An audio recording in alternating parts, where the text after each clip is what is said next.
Oh man, look at that. We're live. No way, Jose. We're almost damn near on time. Only 5 minutes off. We ain't pilling around today. You mean 10 minutes off? I have 7. Normally it's quarter after. Oh, that's true. Well, let's see. Julian's in the house, and Brian, and Russ, and Joe's in the house. Chad's in the house. Eber, Crispy's in the house. Hey, guys. Ah, there's Raymond. Yeah, Raymond, Crispy, Eber, Chad, Joe, Brian, and Russ, Andy, Julian, Rob Z. Hmm. Russ, I want to make a comment. I should have commented on your video this morning.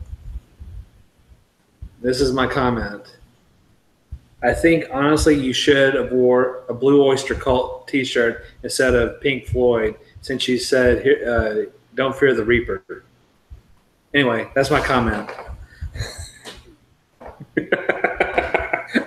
Oh, man. You're like, Russ had a video this morning. I'm like, wait, I missed that? No, I watched it last night and commented on it. Well, for me, it was this morning because I went to bed at 10 last night.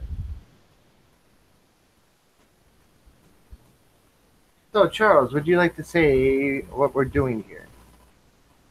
Rob Z, not I. Rob Z is going to finish Windows 4 and 5 of his Death Nuts tonight on the live stream. No. Chocolate bootleg DM. No. We're going to do the 2 times spicy ramen noodle challenge or whatever the hell you call it. So that thing. Mine's over there on the stove. The water's boiling now. That my water should be pretty close to boiling right now, too.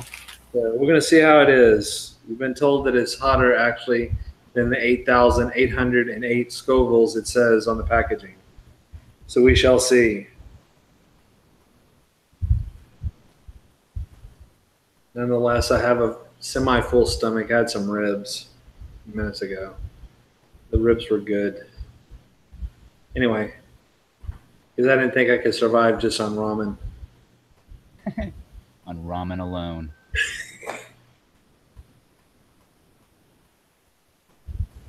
So, yep. Yeah, Russ said he didn't have a Blue Oyster Cult shirt. Shit. Man, that would have been awesome if he did. We'll see if any other kind of pods have a name after a group so you can make sure you can get that shirt before you try that pod.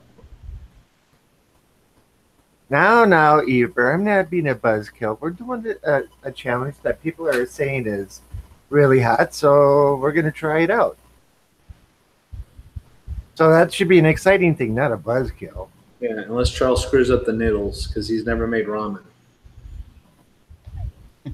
There's something boiling. Hold on. Let me see. It may be time to go in the pot. I'm going to go check too. I don't have to check. So I'll stay right here.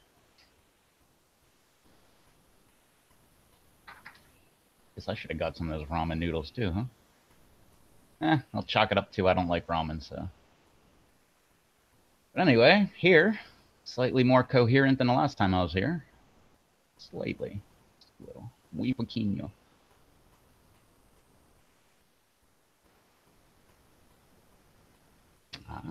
So did I miss that? Yeah, so Chad's Death Nut shipped this morning. Sweet.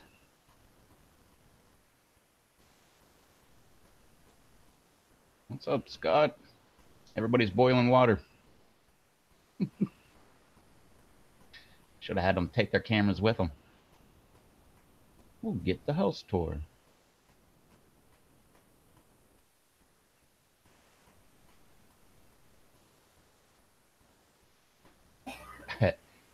Yeah, Russ. Something happened there. I don't know what the heck happened.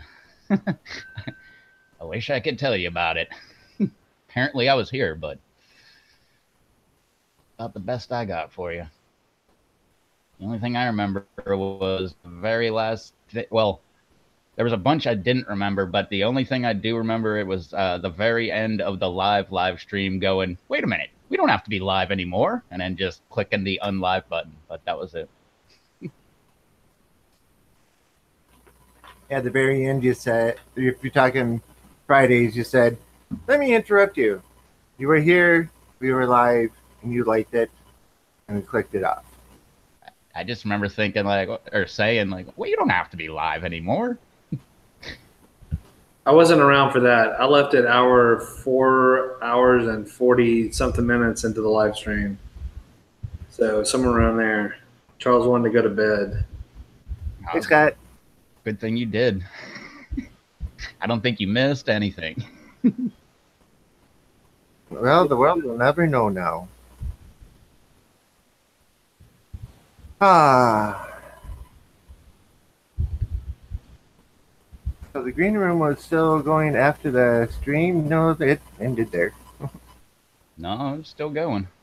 Oh, it still kept going. Okay.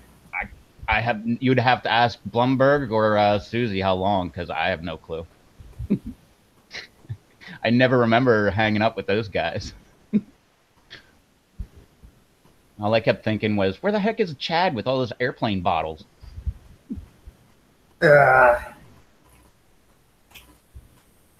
Yes, and Russ does have another pod. And all I could say is crossfaded. I do remember that. Well, I wasn't drunk, so I remember a lot. I remember pretty much everything. So crossfaded. That was the word of the day for Chad the Walrus. Crossfaded. I remember most of it all the way until about, I don't know, 20 minutes after Susie showed up. Then I don't remember pretty much anything until we stopped being live. Yeah.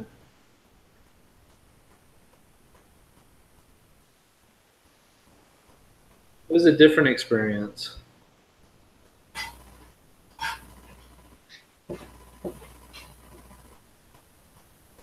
Yeah, apparently I fell asleep at some point too, Chad. I wasn't asleep, but I was not there. I was just like, tired, sleep. I was just kind of just dozing. I was like, I had enough. Eber woke up to shower at 3 a.m. We were still drunk. Dude, I was still drunk like halfway through Saturday. I remember thinking like, I am so glad I have everything I need. I don't need water. I don't need food. I don't need anything. Everything's here. I don't have to go anywhere. Didn't even leave all day Saturday. I had to work Saturday. And it was hell, too. This is how I like it. No, not really. And I like it like that. It was torture. Is your job like in Clerks? This job would be great if it wasn't for the customers. Dude, I can't say that on a live stream.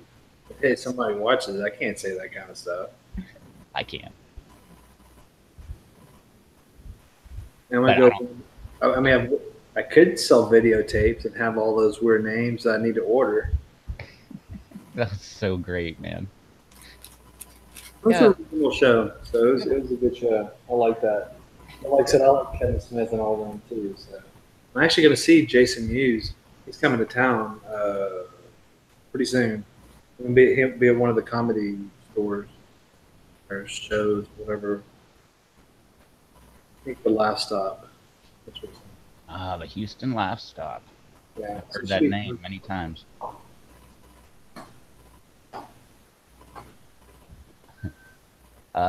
Dave's not here, Russ. Dave's not here, man. He texted me earlier today and said he was out at the farm on the side of a mountain, and he can't even call me. He could only text me. But he said probably Wednesday instead.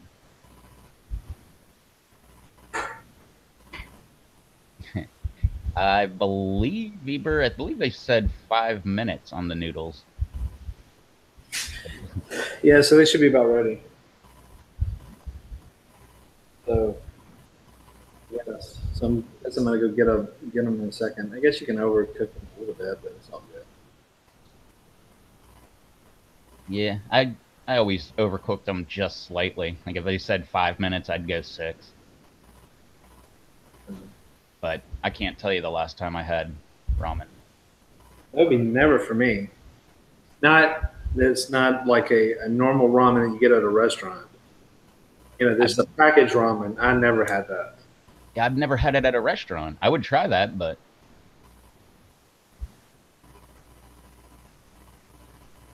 I don't know. I don't know if Crazy Timberland's got his death nuts or what the hell's going on with that.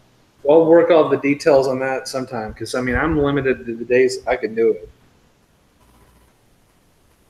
So same thing with Dave. Dave's off Sunday and Monday. I'm off Sunday and Monday. So and I can't do it on Saturday nights because I work. So we'll figure it out. And to be honest, I'm not in no rush. They're not going to expire, so they'll be all good. that's exactly what I was just going to say. At least they're in packaging where you don't have to worry about them, getting stale or anything. So, Robert, your noodles done?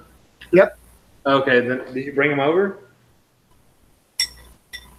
Oh shit, you're ahead of me. Are you? Oh, well, shit. Hold on. What's up, Aaron? Aaron was saying on Raymond's live stream that he really wants to try a Reaper live on live stream. So if anybody in the chat wants to, send them maybe like a serpent's head or wow, that was weird. Charles froze.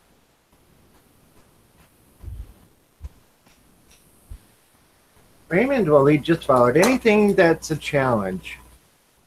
And No, he'll love every minute of it. Aaron said that. Aaron in the chat. He was saying he wants to try a Reaper or something. I thought Raymond already did a Reaper.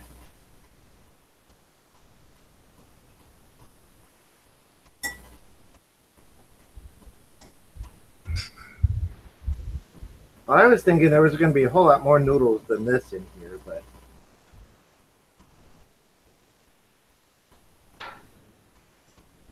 I can't wait till Raymond does the death nuts. That'll be great. yeah, he was talking about some challenge tomorrow morning where he's going to go and fill himself up and then do a challenge and wants to be away from home when he does it. But I do believe he said it wasn't going to be the death nut challenge tomorrow. No, it's not. He said maybe next Monday. All right, so here's the sauce packet thing.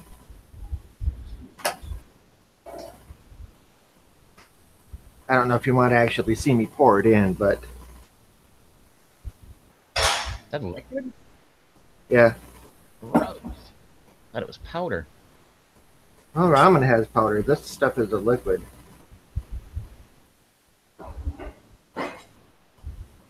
Yeah, when Raymond said he couldn't eat all day today because he was filming a challenge tomorrow, I was gonna ask him like, what, the colonoscopy challenge or what the heck kind of challenge? He won't tell anybody because I mentioned that too. Tried to get it out of him, but he wouldn't tell us.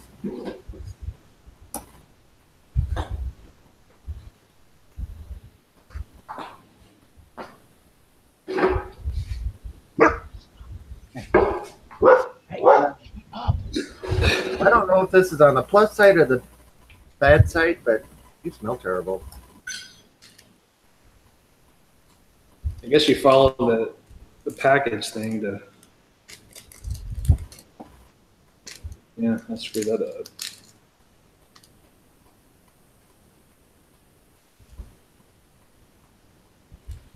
Like open a Kit Kat. Yeah. You eat Kit Kats? Kit Kats are hard as hell sometimes to open. Mm-hmm. Oh, they're in my package. I don't know how. I mean, like I said, I'm not lying. I ain't gonna. And yours was liquid too? Well, mine's liquid too. After you get to the whatever the hell kind of looks like, whatever the hell they got in here, seaweed or in sesame seeds or some shit. All right, so here goes this package of blood stuff or whatever. Yes, maybe. Gage is in the house. Eric's in the house. So, there's dog. Here's the. God, this looks like freaking soy sauce. Jillian is in the house. What's up, Julian? All right, Hey. so here's Getting my. good. I'm sorry, I'm just seeing my package of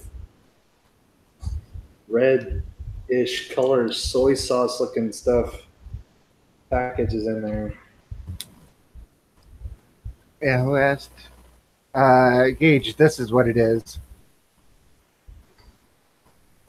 The 2X hot sauce, or 2X spicy noodles, Korean noodles.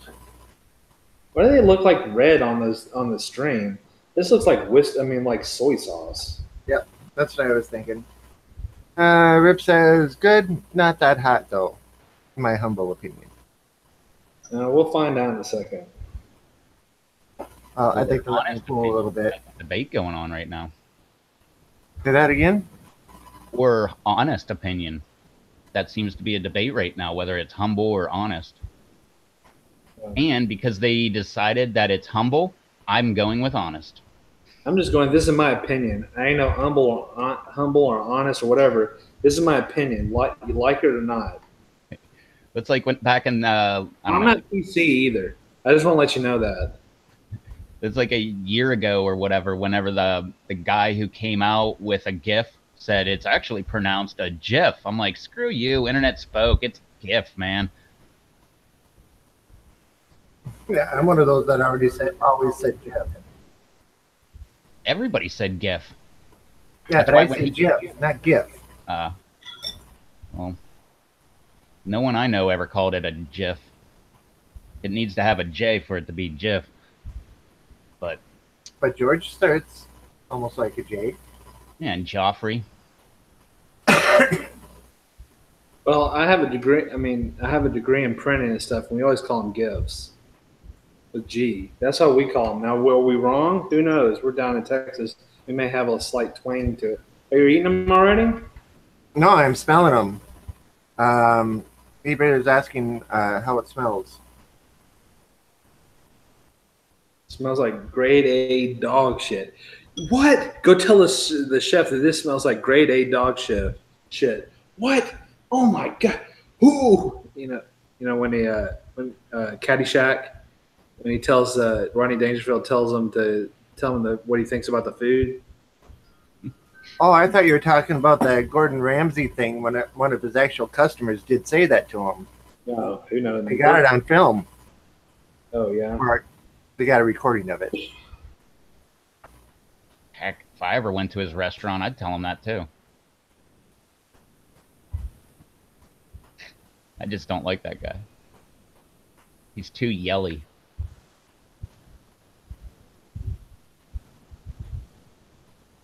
Up smash. Better grade A than grade F. That much is true. Gage says, I'm a tech guy too. GIF with a G. Just like how you and Charles say it, Rev. I know. That's what I love about that, man. The guy came out and said it's actually pronounced GIF. And the whole internet was like, screw you. We've been calling it GIF for years. We're not changing. I think the same thing people who call Euros gyros. Don't get me started on that crap. I don't care what they call them. It's like just a sandwich or whatever. Smash 510 is in the house. I don't recall that name. Hey, Howdy. Hey Gage. Who else did I miss? Aaron. Julian. No, I said Julian. He was the first one in. I think we're good. Are they cold enough? Cold enough? I don't care, man. I'm just ready to eat them. I want to see how hot from the gates of hell the 2 times spicy noodles are. I say that now, I'm probably going to start choking and hiccuping and all this other stuff and go, oh my god. You ready? Gage I'm said, ready. Eat your dog food, Charles. Here we go. 1, 2, 3, go.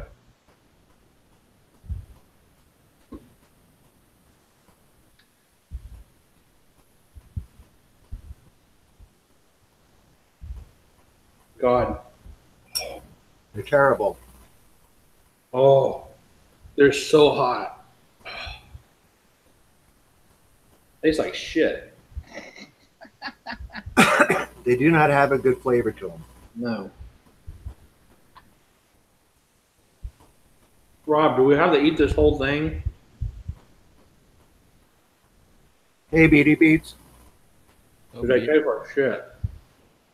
They're not hot. They got a bite to them, but Do you use crushed pepper on your pizzas? Except you, Rev, non-pizza eater. It tastes like you got a dusting of pepper from a pizza. That's about. I'm seriously. That's about it.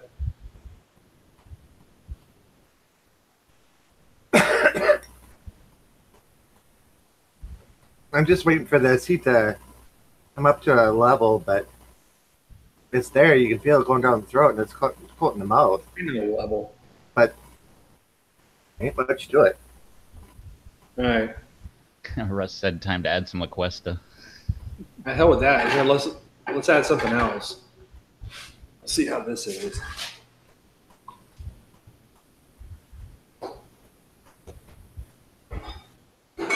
I've been eating LaQuesta on just about everything I've been eating lately. It says it does build some.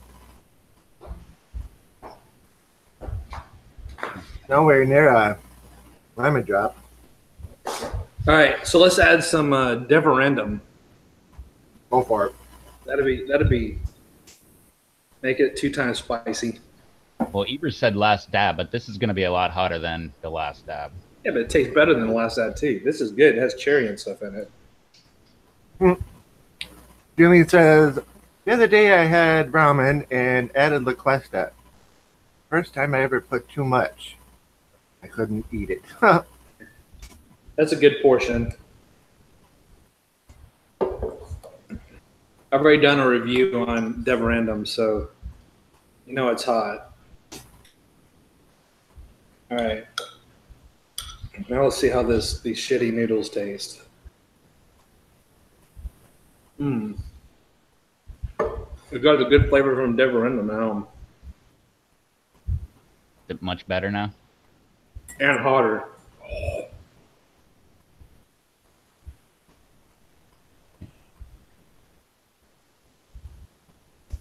Yeah, I saw that, Chad. That was pretty funny. That actually tastes good now. So yeah, go get you some Burns and McCoy Deverendum.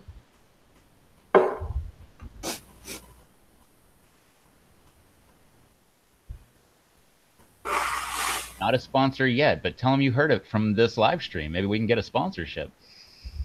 All right, now I'm getting a kick.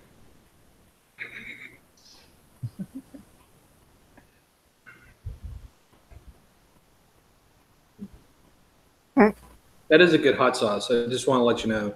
Gage knows he's got some. Deverendum, really good. I suggest that over Exoresco.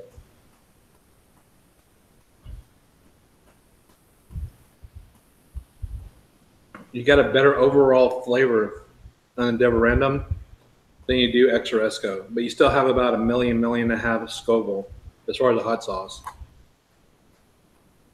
I still think that's hotter than Last Dab, which is supposed to be 2 million. I'll put some more on there. It's actually good with it. Yeah, Last Dab's supposed to be 2 million. So yeah. I think it comes out pretty good too. Okay, that's good. I don't want to overdo it because I know what this hot sauce is. So.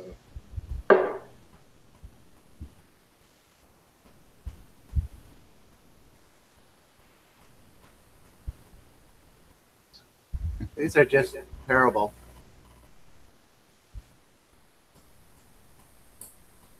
Well, I mean, they are ramen noodles, so. But I like ramen noodles.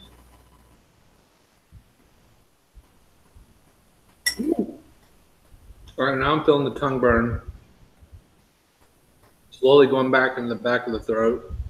No, not yours, Rob. Okay, what? I know, not the standard ones. I'm talking about with like about a whole tablespoon of Deverendum. The good thing is you can actually see the Deverendum in there. You can see actual red. Oh, sorry. Well, you can't see it like that. Anyway, you can see the red, so you can see the Deverendum, as opposed to the soy sauce looking crap that they give you in the package.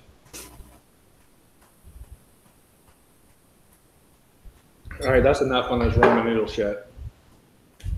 They suck. I'm gonna call it good too. I only got like one bite left. I didn't eat that much. They suck. But the Deverenum's good.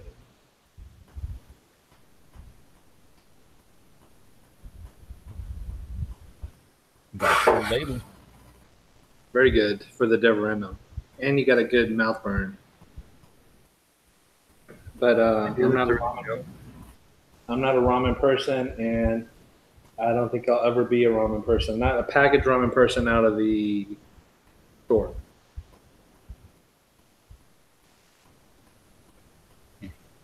Yeah, I heard about that, Gage.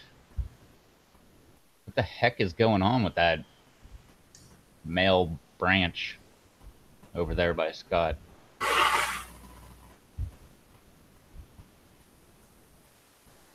I couldn't believe it either, Gage. Scott called me, and I talked to Scott, and I was like, shit, I can't believe this crap. This has got to be the worst postal branch I've ever heard of.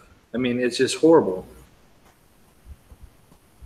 I mean, the box, was just like destroyed. I think they were like jumping on it and shit.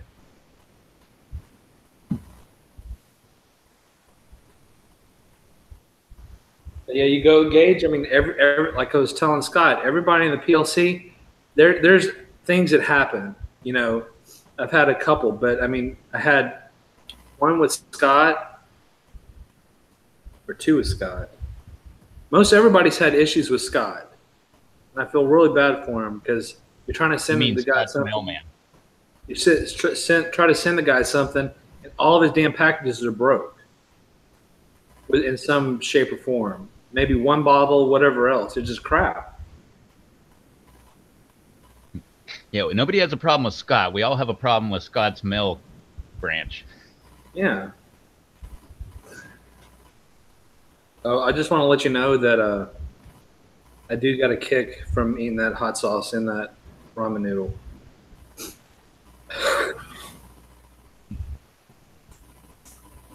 So, Definitely open the sinuses up. it definitely does when you got, see, Butch T Scorpion. What else do you got? Black peppercorn, Reaper. What else you got in here? You got shallots, the cherries. Got all kinds of goodies in there. Not that other one. The other one's a joke. So yeah, 2 times spicy. They need to make it like 20 times spicy. That's just my opinion. Not humble, not honest. My opinion. They suck. They taste nasty. It looks like soy sauce stuff. It's less than about a pack of pepper flakes you get if you buy a pizza, which Rev doesn't like. So that's where we're going with that one. So, yep. That's where we're going with that. Thanks for viewing our challenge of the 2 times spicy Samyang. The hell is it again? Samyang and noodles. Terrible. I know now why I don't eat ramen noodles.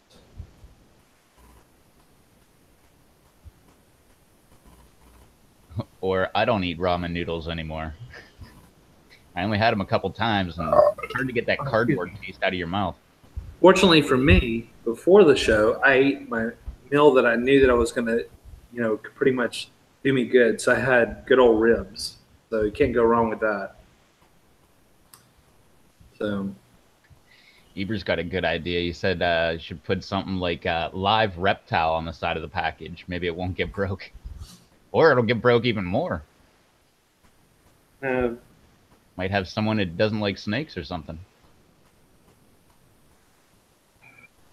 Or you could just switch to UPS or FedEx. it's too costly.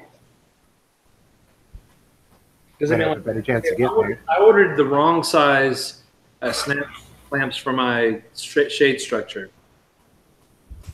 Okay, so The greenhouse place, you got to pay for return shipping. If you screw up, I ordered the wrong size, my fault, whatever the case may be. Okay, so to send it back through UPS was $40. Send it through the post office was 15. So yeah, it's crazy the markup unless you're a business, the deals you get with UPS or FedEx as opposed to USPS. So like I said, I mean for what we do doing the sauce, the pods, whatever else, that flat rate box you can't beat it for 7.25 in a padded envelope. So that's another one of my opinions. Nice, Chad. I had burgers. The Cuesta burgers. And Beatty says, was watching the local news today, and they said that there's a ban on nitrogen slash phosphorus fertilizer for the summer because they think it causes algae blooms in the river water runoff, or some BS. Yeah, I think that's BS. You know what? You know what causes algae? Light. I eat fish droppings, something for the plants to eat. Yep. It doesn't matter what you do. Because, I mean, even me, for me, how I package things, I wrap them in a paper towel first, then I bubble wrap them, then I put them in a flat rate box, then I bubble wrap the flat rate box, then, well, sometimes I bubble wrap the flat rate box, then I put it in a bubble padded flat rate envelope, then tape that thing up. So that's just crazy. I mean, they're like smashing on purpose or something. I don't know what it is. But he's going to get to the bottom of it. Scott's going to raise some hell. Matt's in the house. Hey, Matt. So, Matt. Matt, you missed it. Can't do it again. Sorry. They're nasty is one reason. Had to add some. Matt, we just had one of the most fantastic hot challenges you'll ever see, and now you missed it, and you'll never see it again. Had some Deverendum in my 2 times spicy, whatever the hell noodles there are.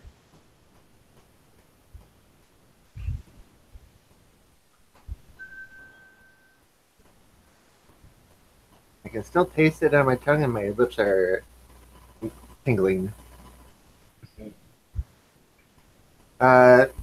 Matt Charles just said what it was. Those 2X spicy noodles. Nasty noodles. Ugh. Gross.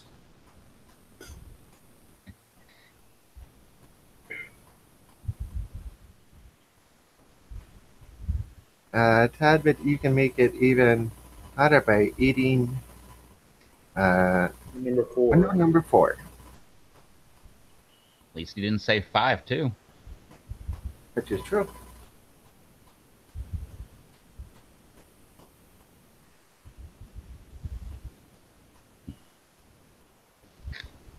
Everybody wants his death nuts to be finished.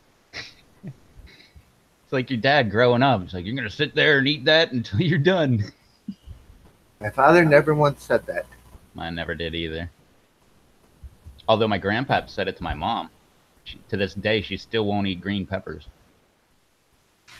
In my family, everything was cooked and left on the stove, and you went and you grabbed what you wanted, and what you took to your plate you had to eat. And if you didn't want something, you didn't grab it, you didn't have to eat it.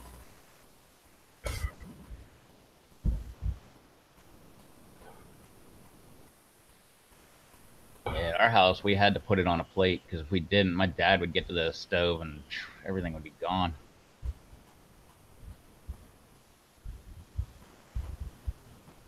Either I'm not eating number 4, nor am I eating number 2. So, all right, number 5. Duh. Let's see. It says, so Charles, I bought one of those torches on Amazon. Guess what? It didn't come with butane. Duh. Nope. They can't, or they're not supposed to ship them through the mail. Yeah, but I ordered my butane tank. I haven't ordered the torch. They came different days, but I got them within a day or so. That says, just came in from outside, checking on everything germinating, etc. This is going to be a funky spring summer season for me because everything I first planted got windburn or froze. Yeah, I lost most everything in mine my first go around from the freeze. Anyone still picking buds off their pepper plants when they are 1 foot tall outside, or just let them go? Let them go. Let them go. I started letting them go right before they go outside. I said, screw it. Yep. I'm not picking flowers forever. They can do their thing. Yeah, the main reason for picking flowers when they're still in a starter cup is it's going to take all those nutrients to make those peppers and everything else, where that energy could be put into making itself bigger. But once they're outside, let them flower, let them bud, let them. They grow, man. I mean, I've had some that look like death. I mean, and they come back and they're like, you got to see everything. How you watch my video this morning. You see how these damn plants are filling out. There's some stragglers, but they're all filling out like crazy, and they look like crap because the wind blowing. When I took them out first, the wind was blowing then and getting sunburn or whatever else because they still get sunburn out of that shade cloth. They come back. I mean, it's hard as hell to kill peppers. I mean, you can miss watering like totally, like forget all about watering your plants, and you go in there and you got to pull out your master blend. You go, shit, man, I forgot to water you. You look like crap. I don't even think you're worthy enough to be on YouTube. Nah, they're all good enough to be on YouTube.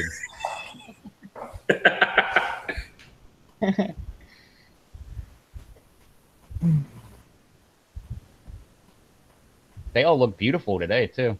Watered them all yesterday. And done. But there was some of them in there I didn't water for 2 weeks.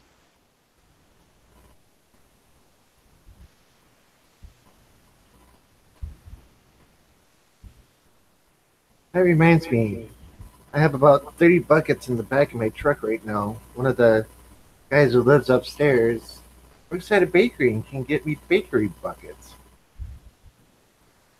They're like 4 3/4 gallon, and they're square, but they're still nice sized. Yeah, that's just like people using cat litter buckets. Same thing. Mm-hmm. Yeah, I got a stack of those buckets almost as tall as me.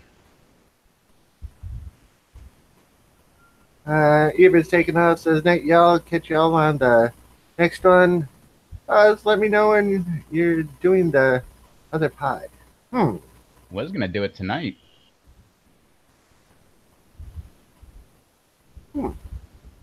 I guess maybe after bath time. At bath time for the kids, I'll hop back on. Back in, guys. H says, nice, Rob. Touch buckets. Yeah. The square ones, he didn't get me lids for them. I got to ask him about lids, but that's what I was thinking. It'd be nice to line up in the dining room because my ahis I'm going to do hydroponic all summer. Hopefully into the winter. Yeah, what pot is Russ doing? Reaper. Another one? Yeah. One's not enough. You'll learn. Yeah. Like I said, you watch Peter Stanley this morning. He's like, it's too early for him, and he's even thinking about not even doing the whole pods. He only did a half because he's just like, he said he didn't want to go through the stomach issues and stuff. So I mean, like I said, there's nothing wrong. You don't. I mean, it's cool to do these challenges and stuff, but it's all good. Quarter or less, it's all. Try it. Yeah, if you're just pacing on the quarter, it's fine. Yeah, no reason to mess up your stomach, just to say you did something.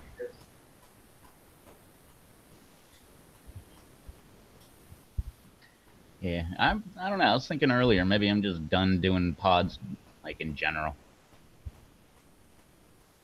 What are you going to do with them all? Oh, just make them into like sauces or powders or something like that. But like just trying a whole pod, I think it's a younger guy's game. Nah, I mean I don't even do that. You see me. I mean I have done 3 or 4 whole pods, but they weren't that hot. So anything like less than habanero, I'll do. It that stuff, like, like that serpent's head and anything that's like even that purple ghost scorpion, that stuff, yeah, it's less than a half. That's good enough. But I mean, you have to try it, especially if you're going to make sauces or whatever. You got to know the flavor profile, what it kind of tastes like, what the heat level is, so you can know what to put in it. I mean, you don't want to go and grow. You never grown a Reaper. You don't know how hot it is, and say, "Oh, I'm going to make this sauce. I'm going to put a bag of Reapers in it, and this is my medium." And then try to pawn it off as a medium, and it's not a medium at all. You got to you have to try some of it to see how it is. Well, almost everything. Well, just about everything I'm growing this year. Well, with the exception of a few, I've already tried, and they're only ahis, so I'm okay on that aspect. But I don't know. Earlier today, I was just getting flashbacks to that dang Brazilian range strain. Yeah. Oh, what's up, Alex? Yeah, Alex. Pepper. But I mean, you don't have to eat the whole pot anymore. I mean, you did that one time, so that's it. Yeah. Well, I did most of the hot ones already, and they're already on my channel, so Sure. not that big of a deal. Sure. Like I said, everything I grow, I try. So that's what I did the very first year, and that's why they're all on my channel, except for the Reaper.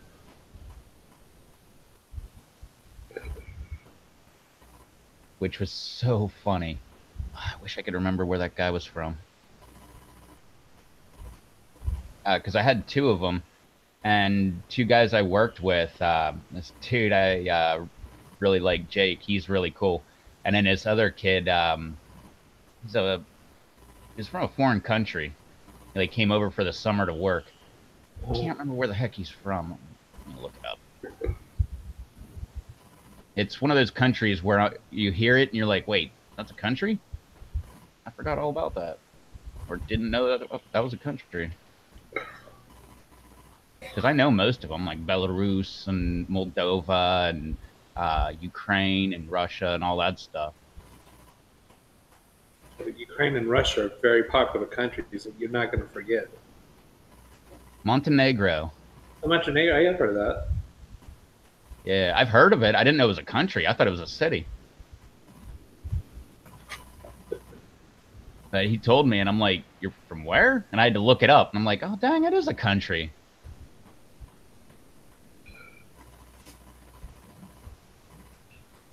Who else was? Oh no, there's two girls from Russia. Other one, Russia, Moldova, Ukraine. Man, I should have put that map up.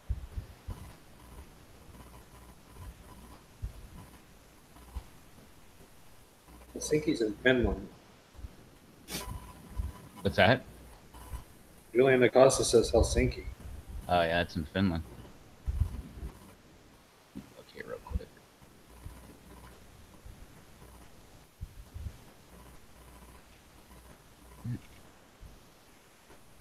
Show me the U.S. Where else? Lithuania, Belarus, Ukraine, Moldova, Romania. There was a couple from Romania, a couple from Bulgaria. Oh, that's right. Where? Hey, Alex. I guess that was Turkey. One dude was from. Turkey? Oh, that other dude was from Serbia.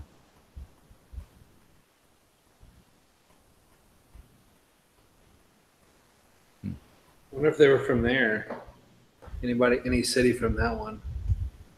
Which one? Oh. That's the longest city name in the world. Put it up again? It's in Wales.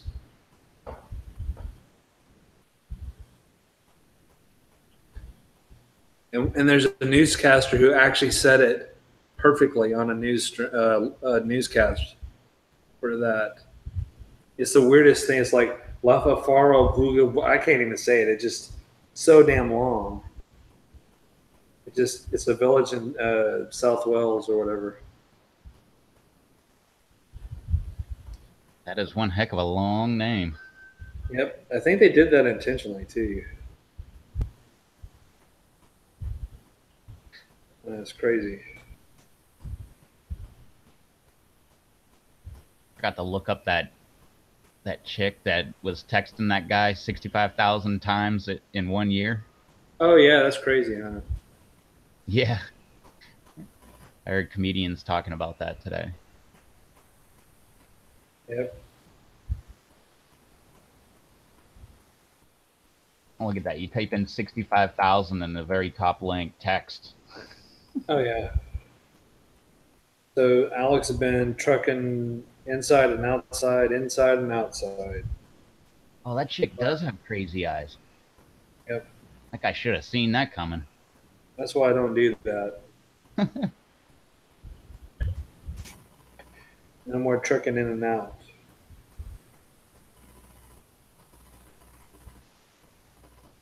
Julian, I have no clue, but there was a lot. There was so many, it went the whole way across the page, and then there was more letters down below. Letters in at what was it, city? Yeah. Yeah, a lot. It's Christ. Yeah. And I think you're right, Matt. I think I remember seeing something about Montenegro being known for cigars. Here, let's see. Let's see. This, this is a YouTube video. Now today we had a big contrast in temperature across the UK, just 12 degrees over coastal parts of eastern England with cloudy skies, but in the sunshine in northwest Wales at RAF Mona, just up the road from Llanfair to Pwllgwyngyll, Llwgrera Quindrobwll, Llantysilio, temperature got to That's how you say it. He nailed it. Whatever that is. So that's how you. Lancer will go or some crap. That's all I get out of it. What he said. What he said. That guy knows how to do it. So Liam Dutton, he nailed it. So if you ever want to look that on YouTube, some crap. That's all. Yep. What's it called? I don't know, man. I don't know. Just look it up. Longest city in the world. Longest city name in the world. Blah blah something. Mhm. Yep. Probably it would practice take for a me while. a ton, Matt. It would take me so many times. I would screw that up. There'd be a blooper reel that's probably as long as that name for me screwing that name up.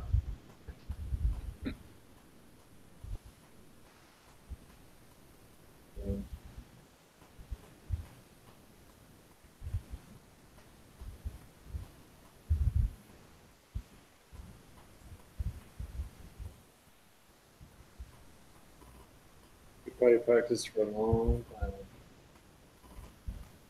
Be funny if he didn't practice it at all. Just looked at it and just pronounced it right out as he was looking at it. Hey, Rocky. What's up, Rocky? Hey, Rocky. Good point, Matt. You would learn it very quickly that way. If you cared that much.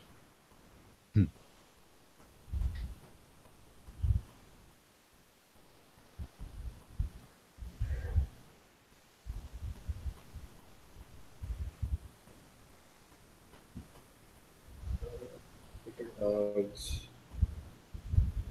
Oh, Lord.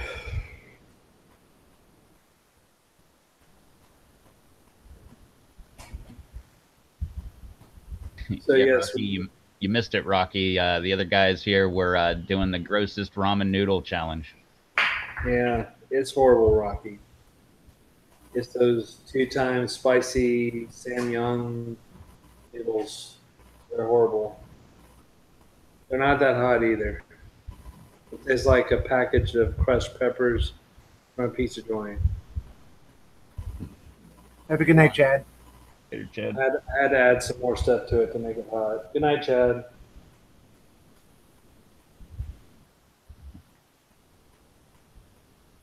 Yeah, so they're pretty gross.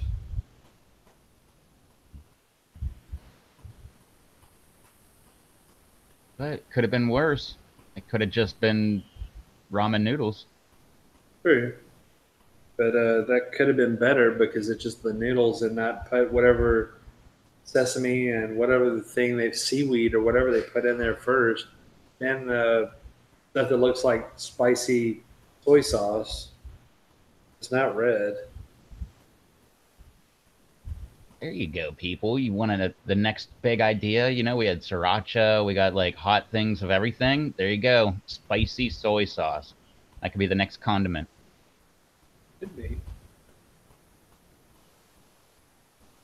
Although I'm probably not going to buy it because I don't like soy sauce. But Yeah, that's all it is for salt. yeah, so salty, man. Gross.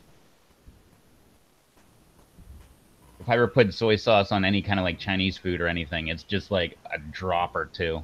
Like I see people that'll take like an entire packet and dump it on there, and then take another packet and dump it on. And, Well, the Chinese use soy sauce and salt. Yeah, salt. Yeah. Yeah.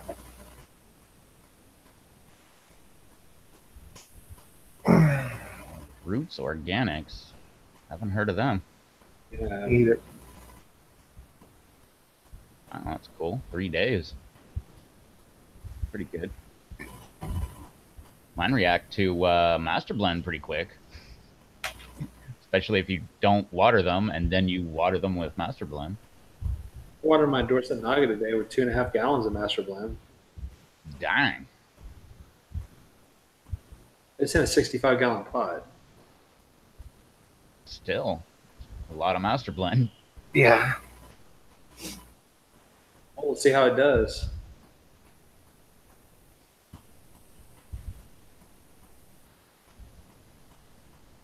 I think Well, my scorpion and my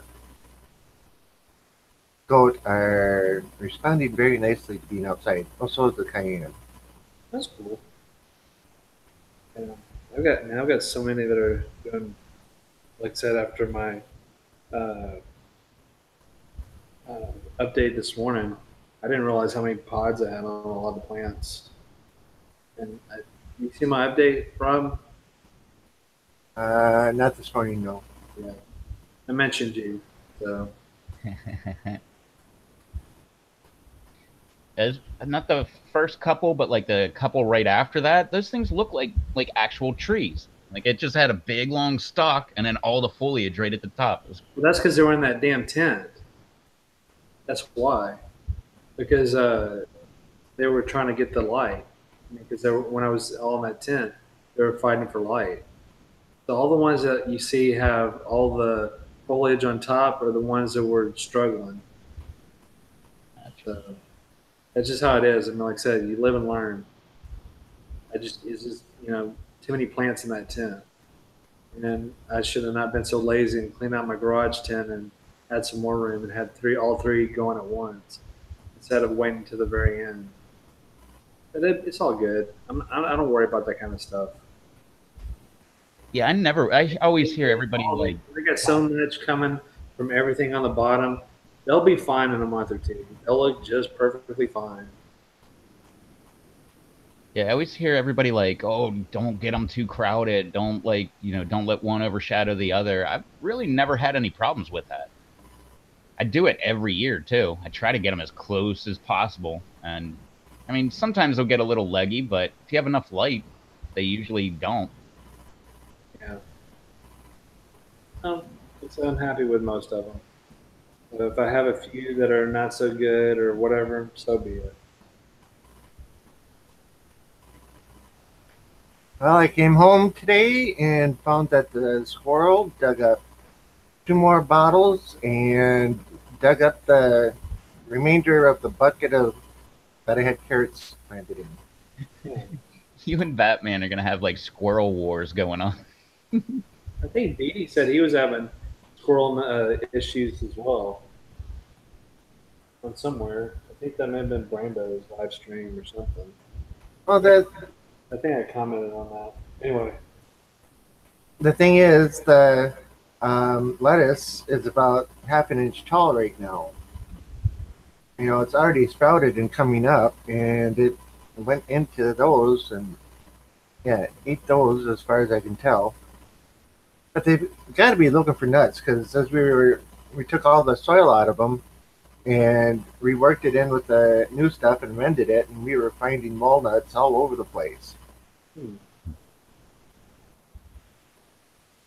Yeah, Julian, mine are like, I mean, I don't know if you saw my latest update. They're like cup touching each other, each cup tight. And they normally don't have the bottom leaves falling off, but I usually pull them off. I usually have a general rule. I don't know. I don't have like specifics or anything, but it's usually like the bottom two. As long as it's got like 6 or more branches on it, like the bottom two, always I pop them off. Well, there's certain growers who just like that lower level clean. I mean, I did that on my reapers and stuff last year. So they looked like little bitty trees. All the stuff was on the top, and then everything was low, so I could get in between things or whatever. So I don't know. I like it so it promotes growth off of the main trunk on those little crotches there where the leaves used to be. Yeah. Matt says you have to plant a decoy garden for them so they attack it and not your main garden, or add netting. Well, my bottle gardens, I really can't add netting to it, not too easily. And I already have a decoy garden. The only problem is the squirrel that I'm having issues with, or its family, is living in a wood pile that's about 5 feet away from where my bottle gardens are. So my decoy garden is out the back of out in the back end of the yard next to the garage, and they plant stuff in there for the deer to come by and eat. So they're more interested in staying back there than coming forward and getting at my peppers. So Julian, what kind of soil issues do you think you have?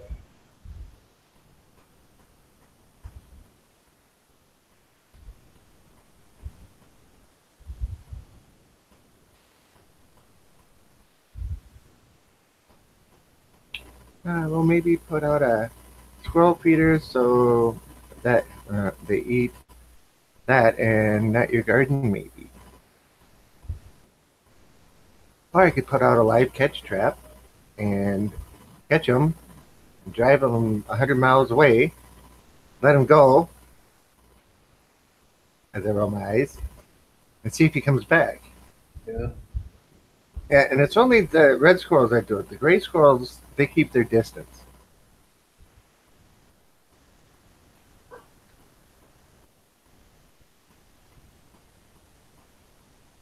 Julian is clueless.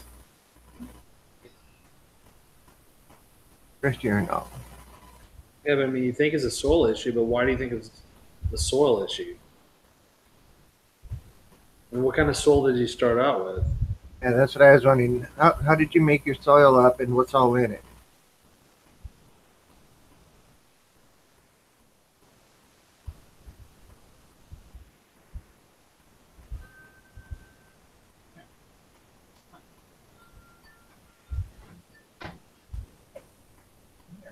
Any of you guys play chess? I used to, but don't anymore. I've been trying to get my rank up to the 800 range. I was never even that good. I'm terrible at it. Okay, so the yellowing leaves, too much water. Gnats, too much water. Or are you bottom watering them or what? I mean, they're going for water. The gnats are going to go for water. Fallen leaves, too much water. Mold could be too much water. Yeah, what happens when you stick a pencil down into the soil and bring it up? Does it come up dry or does it come up wet? I am going to make one with some peanuts, then make a pepper spray with some hot pepper mash to repel them from around the plants and containers. Cool. Yeah. And that goes for a lot of bugs. I mean, I know that Matt's told me that before. I know Kane says he makes that. So, for not for just squirrels, but for bugs and pests and everything else. Okay, so he's using Miracle Grow soil. I used Miracle Grow like once or twice. I haven't used that in over 10 years, though. I get anything but Miracle Grow. Yeah. And he says he's solely bottom watering. So the top is is dry, or it's dry. The only one that's kind of for Miracle Grow is the organic one that Kane uses. That's it says organics for for raised beds and potting soil or potting mix, and then it's like in a olive color green bag, not the regular green and yellow bag. That one's. I mean, Kane uses it and he has no problems with it. I saw that stuff and almost bought it once. But I like to make my own soil. So I use either what I have or I just, grab some stuff. Usually like some sort of peat moss type stuff. So like this year I didn't buy any peat moss. I didn't have any. So I used that's what the heck are you doing? That starter mix. Right. And I supplemented with that. But I get with the square foot gardening method. Mel Bartholomew's got a great book, and ever since I got that book, I think in 2008, I've just been doing it that way. And I think he says 1/3 compost, 1/3 peat moss, and 1/3 perlite or vermiculite. That way, you get your perlite will be like chunky, so that it'll allow drainage. The peat moss will like soak up the water, and then your compost is where you get your nutrients from. So for indoors, I use bagged potting mix. For outdoors, this year I'm using all my compost mix. So essentially, what Rev just said, in a roundabout sort of way. I don't do the peat moss thing, but I did get some peat moss left over from the potting mix that I had from the plants that I had from previous year. So some of it was added in, but other than that, that's pretty much it. I mean, compost pile, where I got mine was like in the middle of the damn forest. And like I said, when you bring that indoors, we found out. Well, I found out, and I used in my overwinter plants to decide to downsize them or whatever else. That there's all kinds of stuff that's in that. I mean, they're fine outdoors, but indoors you may have issues. So not to say that you won't have that with bag potting mix, but for me, for the most part, I never have an issue with the potting mix that I get to start everything. I only need one bag. Have a good night, Aaron. So, Later, Aaron. For indoors, I use Ocean Forest by Fox Farms. To me, that always works well. So I like that stuff. You get a 1.5 cubic foot bag, and you're set for pretty much all your plants that you're going to grow. If it's under 100 and something plants, if it's over 100 something plants, yeah, you may need another bag. But for the most part, it doesn't take much.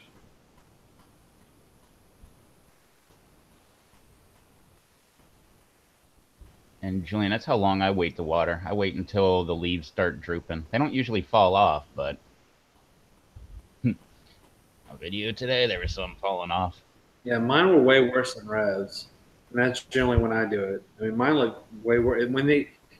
I want to get them right before they go to the dark green, like death, sticky stage. That's when I want to get it. So right before that.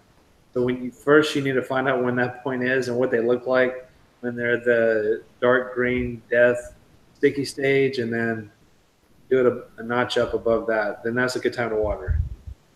And sticky is the perfect way to explain it too, because if you have two touching each other and you try to pull one, it will just hold right onto the other one. Yep. So they will definitely do that.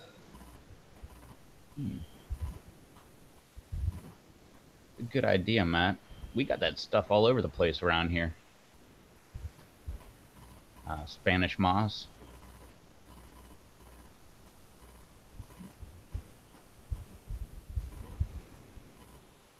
Wait. No, maybe I'm thinking of something else. I think I'm thinking of something else. We got something else kind of like that.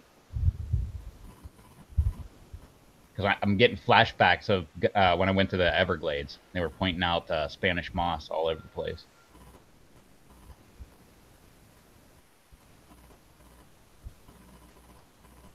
guess Brando did the deathmatch challenge test. What's that?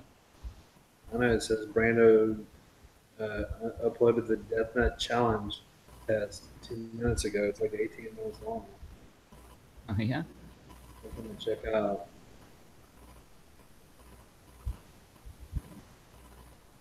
See a Wonder crazy. what he thought of him. Huh? I wonder what he thought of him. Have a good night, Alex. Later, Alex. It's gonna have to wait till tomorrow.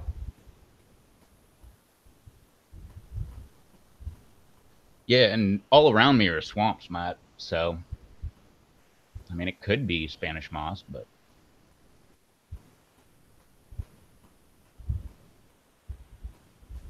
Yeah, I mean, there's a bunch of different ways to make your own soil. I mean, like I said, the super soil is people get the Promax uh, or something similar to it, and then it expands.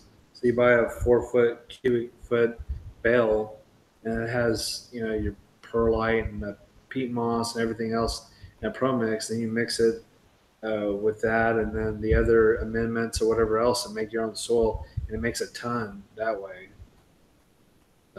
That's another way to look at making your own soil.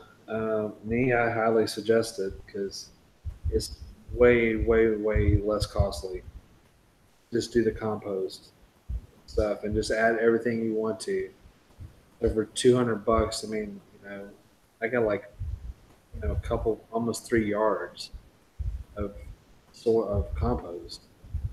That's like I don't know what 40, 50 bags, 60 bags. I don't know how many bags. A lot.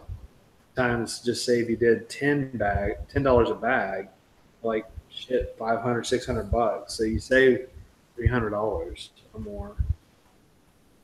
and if you ever get the peat moss, it's the same thing. Like you said, it's like 2 foot by 2 foot by 2 foot or something. You break that bag open, and it expands to like 9 foot by 9 foot or something. Yeah, it's a lot. BD says, I heard save all grass clippings after you mow the grass and sprinkle it on top of your containers, and when it breaks down, it releases nitrogen. Well, it releases multiple nutrients, but my main back garden, that's how I would take and control weeds and stuff, is putting grass clippings down around the bases of the plants. Right.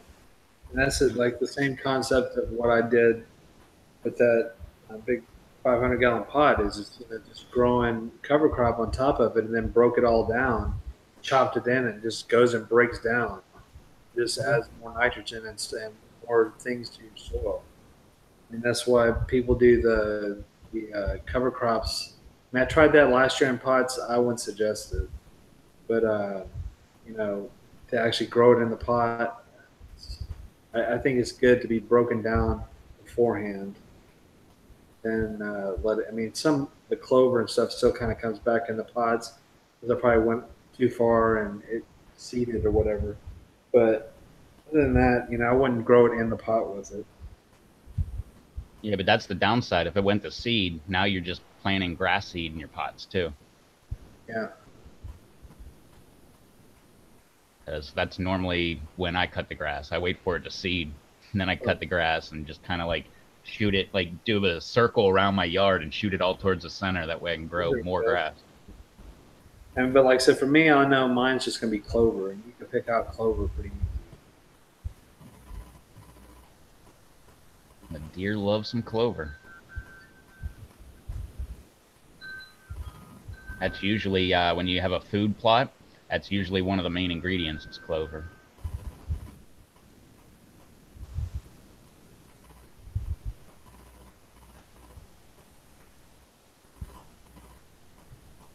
Good idea, Matt.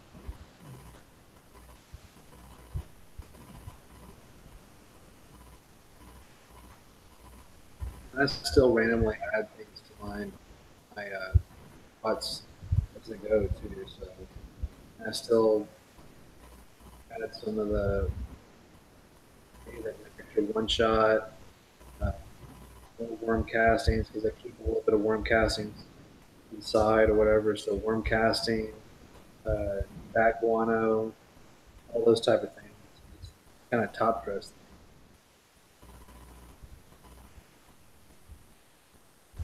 I did that, Matt. I let it grow all winter.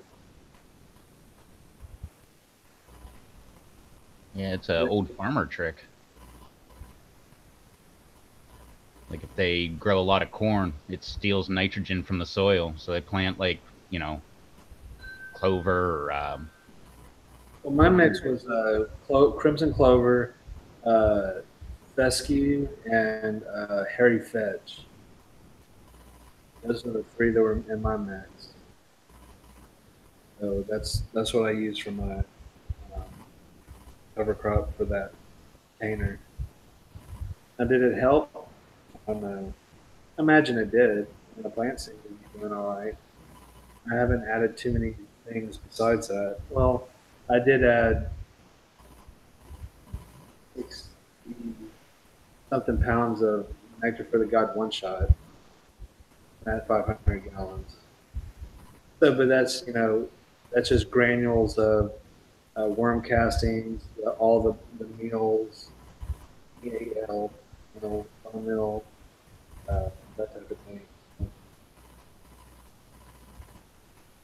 I'm just glad all that's done.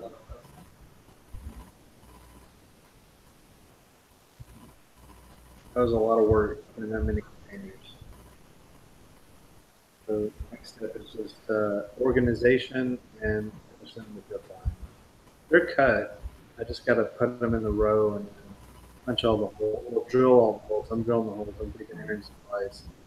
Drilling the hole in the main line. I'm not using a little punch this year. That's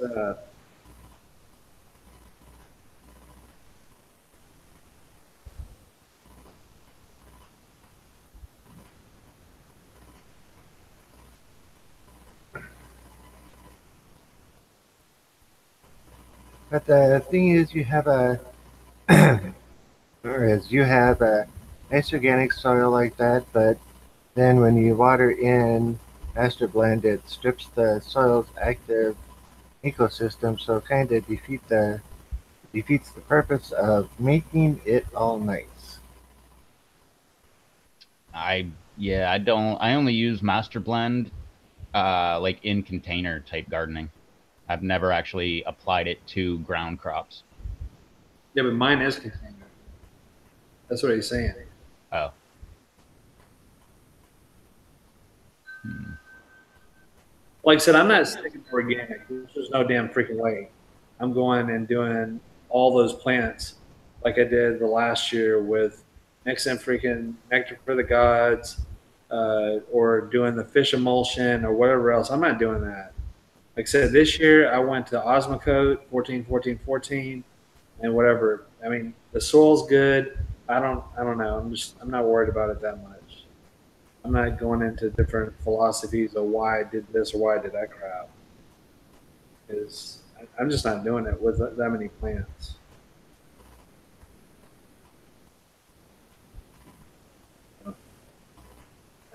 I don't. I'm not jacking with all that stuff. I want to spend less time out as I have to out there because it's already time consuming as it is, especially in the middle of the summer. And it's not fun mixing, no matter what kind of container you have to mix all this nutrients. It's just not fun to mix all that nutrient stuff. So, if I had to mix fish emulsion for 2.5 gallons, you know how many plants that fish emulsion to cover? Two and a half. What do you think about what 3 or 4 5-gallon containers?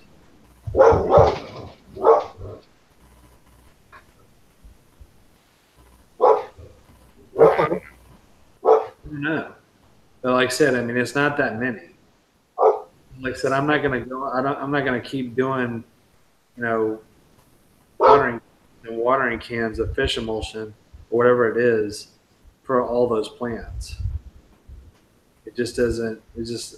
I'm just not going to do that. I mean, like I said, the only other thing to do, if you're going to do it, you could do is the injectors into the drip system. But those are expensive. The good ones are three to $400 an injector, and depends on what you want to do. You have to have 2 or 3 injectors, and I'm not spending $1,200 to feed plants nutrients. And you got to keep them clean because they'll clog Yeah. up and They still all have that issues, stuff. and they're not the best if you want to use organic material, because just like in hydroponics or anything else, that stuff clogs all that crap. All those organics. I mean, most people don't use a pure organic uh, hydroponic solution because of it clogging the lines, the pumps, or whatever else you got going in there, and it stinks. Oh, fish emulsion stinks, man. It stinks to high hell. Oh yeah. I don't know. It is what it is. But I mean, Well, if you use fish emulsion, also that'll like attract certain animals, like raccoons. They'll come in thinking, "Hey, what's this stinky, awesome stuff?" And then they'll come in and dig up your garden. yeah. This is what I'm sticking with for this year. This is a different trial. But how much the Osmocote cost as opposed to whatever else is good. We went and bought a 50-pound bag, and that should do all the feedings for the season for all the plants.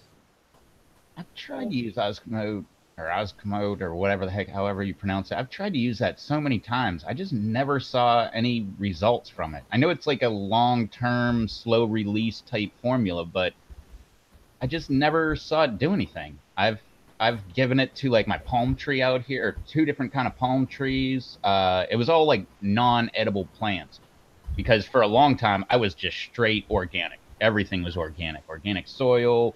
You know, that's why I started aquaponics, because that's about as organic as you can get. But I mean, aquaponics comes right down to what are you feeding the fish.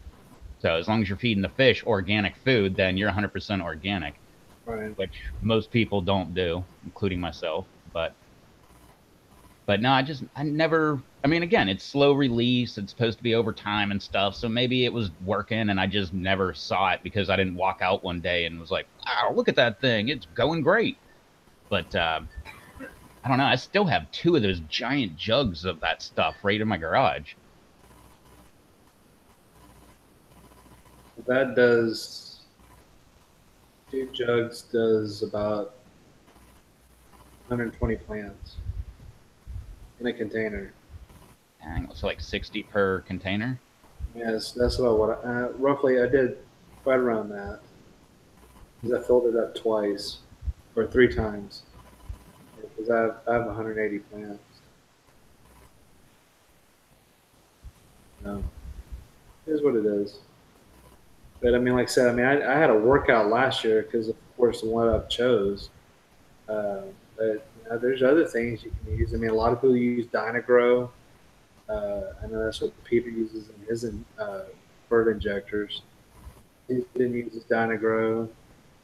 Uh, so there's a lot of people who use that as well because that's just a 1 teaspoon per gallon mixture. So last year I did fish fertilizer for almost half of the season, and then I started experimenting, and then I went to that Nectar for the Gods line, which is a long process, because you got to go and you got to do a specific order. You got to put how many, whatever you're going to put in. You can do the basic kit, which is like 4 or 5 different ingredients, and then you got to pH it afterwards. And then you got to pH up or down it. Depends on how far it took the pH. So you need to do that as well. And you got to constantly keep stirring. Calcium-based product. I mean, it worked great. I mean, the plants responded to it well. But it's just a lot of mixing and stuff. Not to say that I'm lazy or nothing. It's just, when you're doing that many plants, it's a lot of work. It's a lot of work with this many plants in general.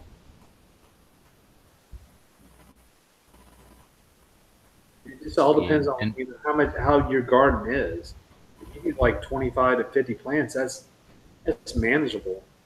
But if you're doing in the hundreds and you want to be this grow big or go home club thing or you're just crazy and want to plant a lot of varieties like I am, it's just a lot.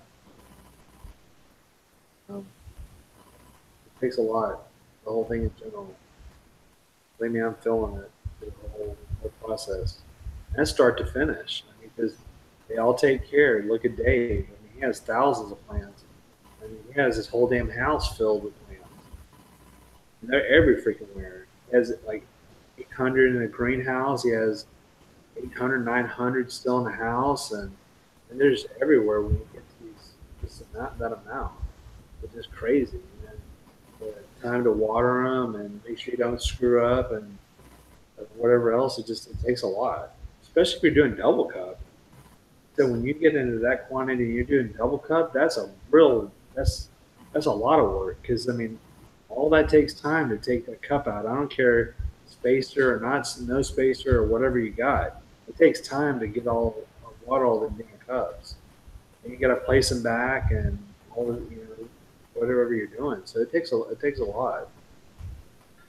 The good thing about the double cup is if you take the lazy man way, which is what I always do, you get those big totes from the box store, drill holes in the top of them. You just pop the bottom reservoir cup off, set the whole cup right in there, and those things go to town.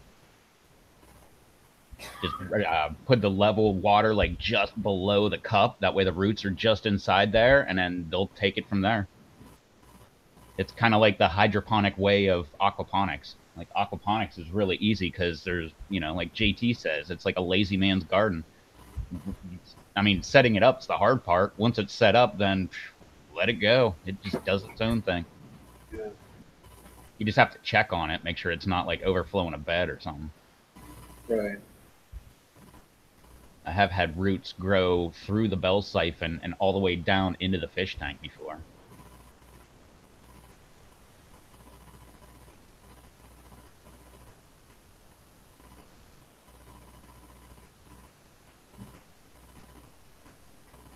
He's using a bottle of fish and kelp. I haven't used. You talking about that Alaskan whatever? Uh-huh. Because I've tried the fish emulsion, but I've never tried their kelp. I wanted to, but I can't remember why I didn't get it. Oh, I think because I got Master Blend. I think that was the whole reason I didn't buy it.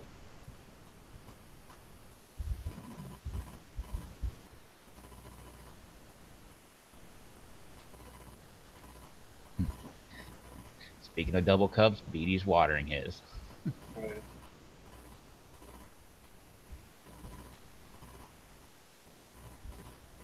Yeah, and Matt says when you have to technically pH any liquid, give to your plants. Yeah, I don't play by those rules. That's too dang technical. That I don't have time for that. Like Charles said, I mean, usually there's so much work you're putting into it. That's just one step I eliminate. I tested my water so many times for like years. I was testing my pH, my water before I put it Master Blend in, after I put Master Blend in, and it was the same thing every single time. So I just quit doing that. When I dirt garden, I never checked the pH of my water. I just watered them. Heck, I even had well water at one point, and I know that pH was not good at all. Heck, it smelled like sulfur. But plants still did good. I'm sure they didn't do optimal, but they did okay.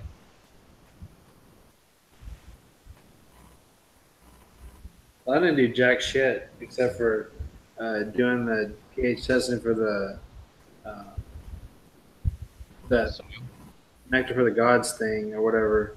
I never pH the soil or anything.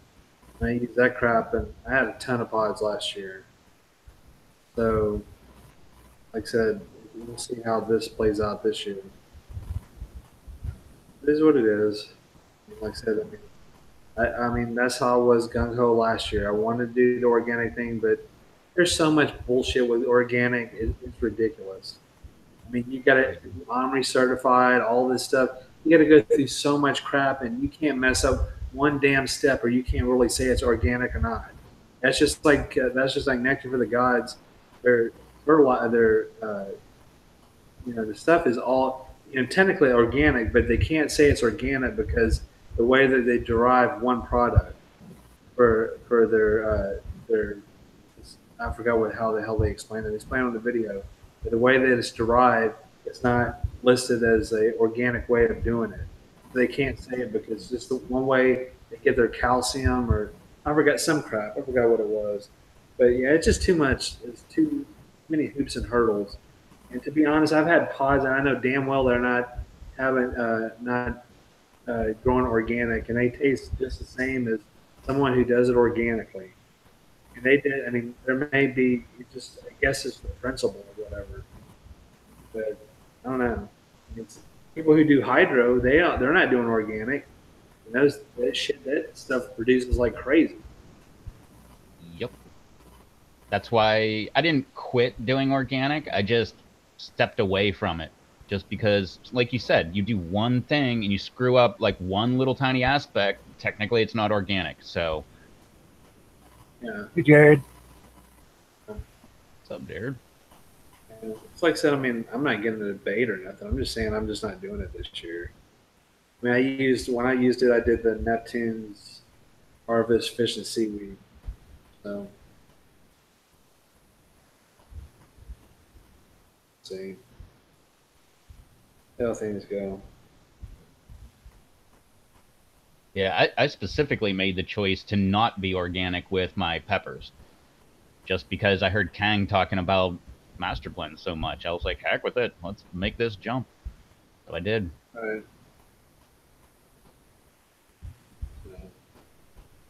And like I said, you throw them in those containers, they're good to go. Set them and forget them.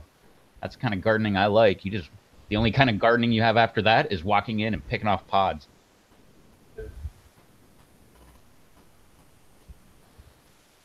Yeah, that's why I'm gonna do the ahi lemon drops in the house that in hydroponic.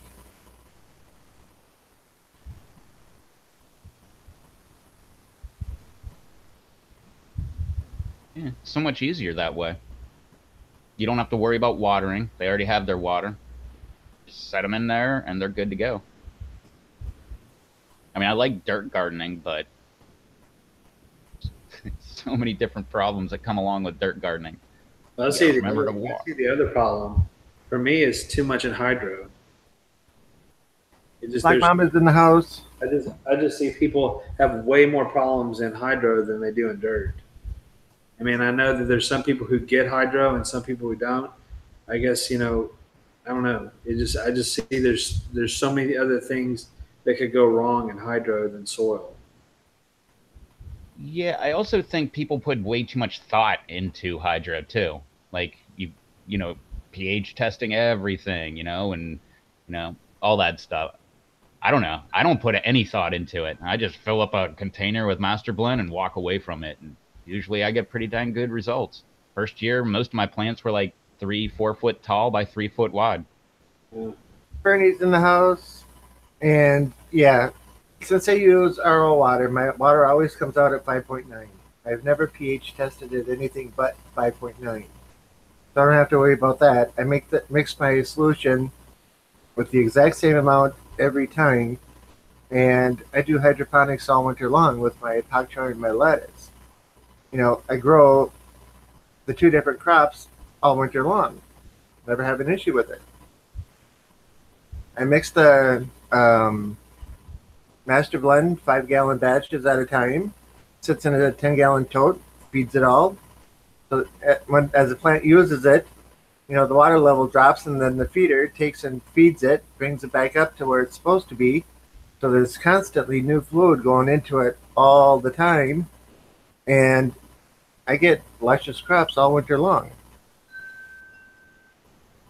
And I had 28 pak choys growing this time, and 16 lettuce, and I was growing enough to where I could have a side salad every night, or a couple times a week I could have salad for main dinner. But again, I don't test because my water is always the same, and it's the same batch of Master Blend, and and it's constantly feeding in, so I don't even have to dump the totes because I know it's constantly recycling in. And they grow luscious all all year long.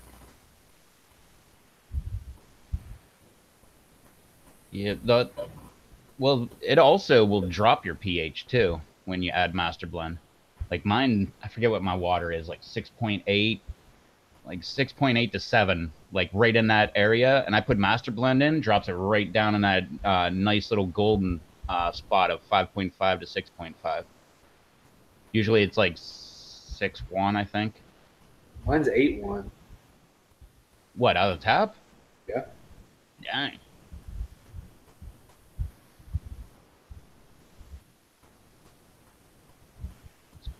Pretty That alkaline. says there's a farm about 10 minutes from here that is 300 foot by 50 foot greenhouses full of rows of aquaponics for lettuce, and I'm trying to talk them into getting some peppers going and see how they do.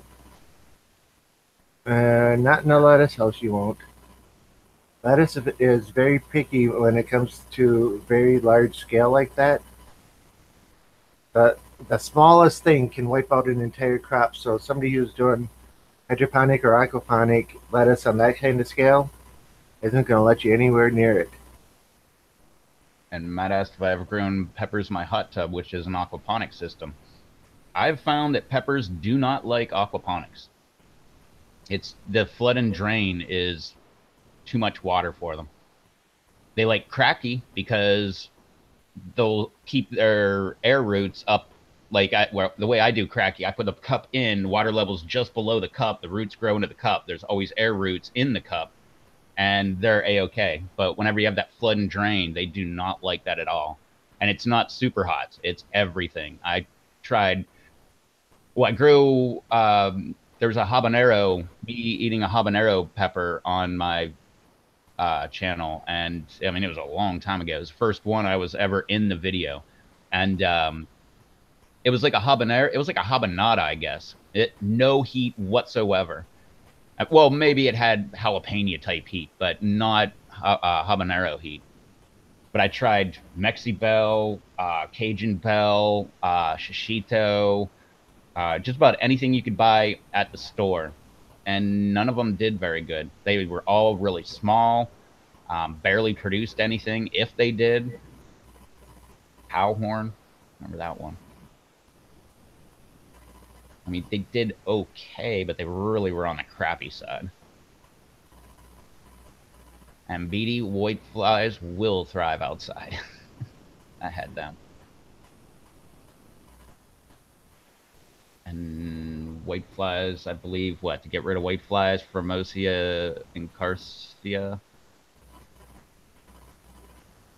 Isn't that 9-to-1 ratio of hydrogen peroxide to water and spray down the topsoil to clean the roots up, and that'll kill off the larvae of them? I was dealing with aquaponics, so I wasn't going to put hydrogen peroxide in there. Yeah. Because when you're doing aquaponics, it's a fine line of keeping that bacteria going. Because you got to get your bacteria going, because the fish waste doesn't water your plants. It's got to turn into Nitrogen. now I'm going to blank on it. It's two different things. It turns into one thing, and then the bacteria turns it into another thing, and then that's what actually fertilizes your plants. But if you kill that bacteria, you start all over again. It's been so long on that. I don't even remember how long you got to wait on when you very first start up a system. Because they have like many different ways. You can fire it up, and then you just have the plants in there, but you don't add the fish, or you just have the fish and don't add the plants. And like everybody's got a system. Mine was put everything in there and just walk away from it, and next thing you know, it'll be working.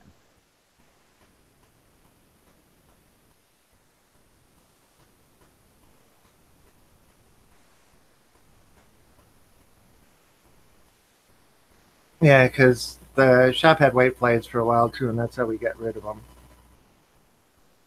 Nitrates turning to nitrates. Thank you. I knew it was nitrogen, but I couldn't remember the last part.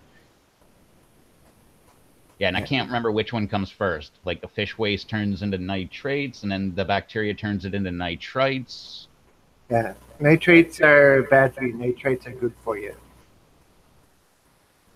Jared said, I guess peppers do okay in cracky, but always got to monitor the water level. And you get screwed if the water gets too low, and then you fill them up and smother the air roots. I usually never fill them up. I usually fill them up one time, and then if it gets to about less than an inch, I'll do a couple gallons of Master Blend back in there, but I don't fill it up any more than that.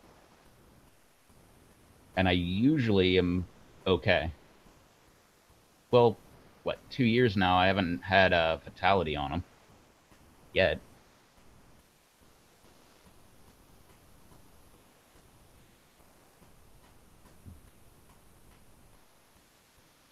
And if you do it that way, you're just adding a little bit of hydro nutrients back in. I wouldn't fill it all the way up, like not to the original level that you filled it up to. I usually, like I said, I only do like a couple gallons at a time. Matt says, my cousin has a large fish pond, but this summer it is being taken over by water lilies. We've been looking into ways to kill them. We've tried weed eating them, pond dye, nothing working so far. What kind of fish are in that pond? Gage is back. And Julian had a good point. If you use old media, you can jumpstart a tank. Exactly. So if you already have one going, it's sometimes a really good idea to take like an entire bed out of your existing one and put that into your new system, which I have 2 different systems. I did not do that method. Like I said, I threw fish in, threw plants in, and I think they say it takes about a month to actually get that bacteria going. But the plants don't really know. They know they're getting water and they just keep on going.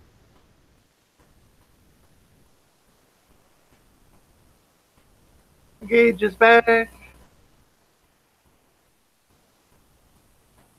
I'm just wondering if there's any fish in that pond that Matt's talking about. Because you can put in fish that are, herbivores. You take and throw in a handful of goldfish, and they'll go through and thrive. Let's see, bass, perch, and catfish. Okay, cut out the goldfish. So we are trying methods that don't kill the fish. We found a chemical that will strip everything from pond, but it kills fish. So we can't use it. No, don't use it. That's why I was thinking if there weren't any other fish, goldfish could take care of the lilies, because they'll eat just about anything, including milfoil. Yeah, but bass, perch, catfish, they'll eat your goldfish. Yep. That's why I said cut out the goldfish idea. I yelled at goldfish because they'd be food in about 5 seconds. Yeah. Yeah, ask me how I know this. I thought I killed all my catfish in my one aquaponic tank and then bought goldfish to supplement the fish activity. Put them in there. I'm like, how come I'm just getting less and less goldfish in there? And I'm not finding any floaters anywhere. None. Every once in a while, you'd find like a head or a tail. The bass are about 2 to 5 pounds, and FE cat, or it must be the catfish, are in the 20-pound mark. Hey, yep, forget the goldfish. Yeah, my one that died, man, that thing was huge. That thing was about that long, and it was like that big around. It was huge. And I got that thing when it was this big. $5 at the pet store that's now closed. And you didn't eat it. Nah, I don't really like fish.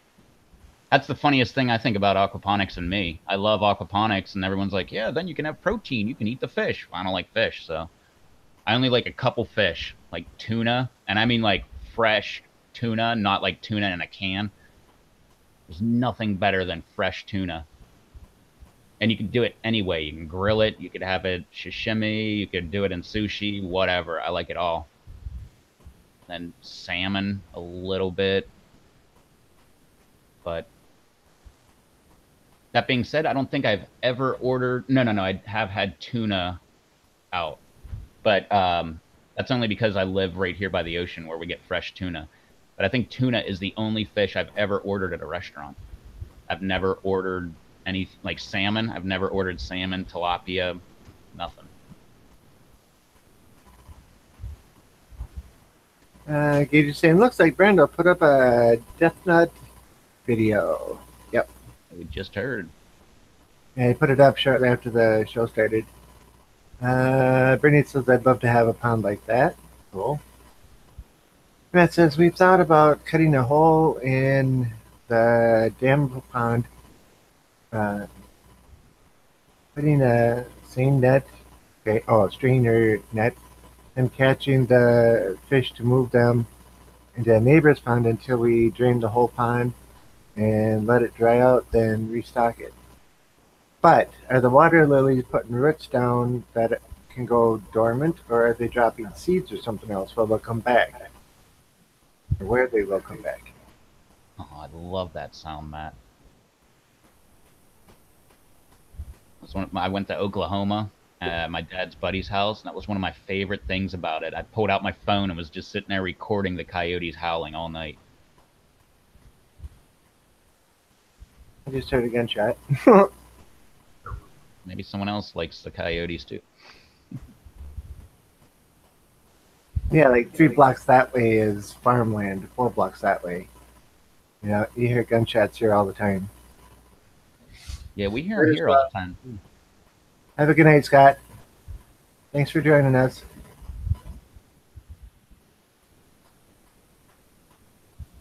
Ladies and gentlemen, Scott Tippett of Tippett Superhots is now leaving the building. Yeah, we hear gunshots here all the time, and you're allowed to shoot and stuff like that around here. But one weird thing was this one night I specifically remember hearing gunshots, and just I never think anything of it. I'm like, someone's having fun. Yep. And then I found out like 3 days later that a guy I used to work with, his son had a friend that visited him. I guess he wanted her to be his girlfriend, but she didn't want to, and he ended up murdering her behind my house. Like there's a road that goes back there, and yeah, and it took off like with the dead body in the car and everything, and it's a mess.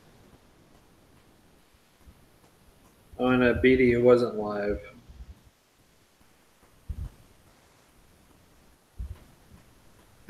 What part of Oklahoma? Moreland. So that's like up close to the Panhandle.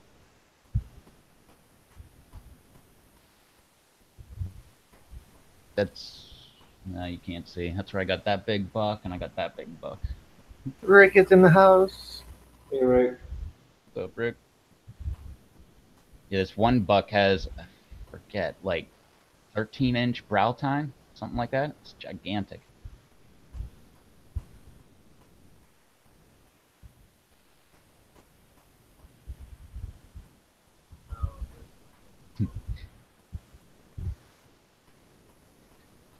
Gage is not out of here yet. He was just saying goodnight to Scott. Yeah. That's why I didn't say anything about it. I don't think I did. Anyway. I'm not leaving yet. Trying to get rid of me or something? Okay. I'll shut up. Spot of Oklahoma I was in, it was like what did they call that? The canyon section. It's like I guess like what do they call that? Like the foothills of the Rockies, I guess, or something like that, where there was a lot of canyons. But you went a little bit east, I think, and it was just all flat. Make sure that's right. I'm almost positive that was Moreland. Lucky Thunder.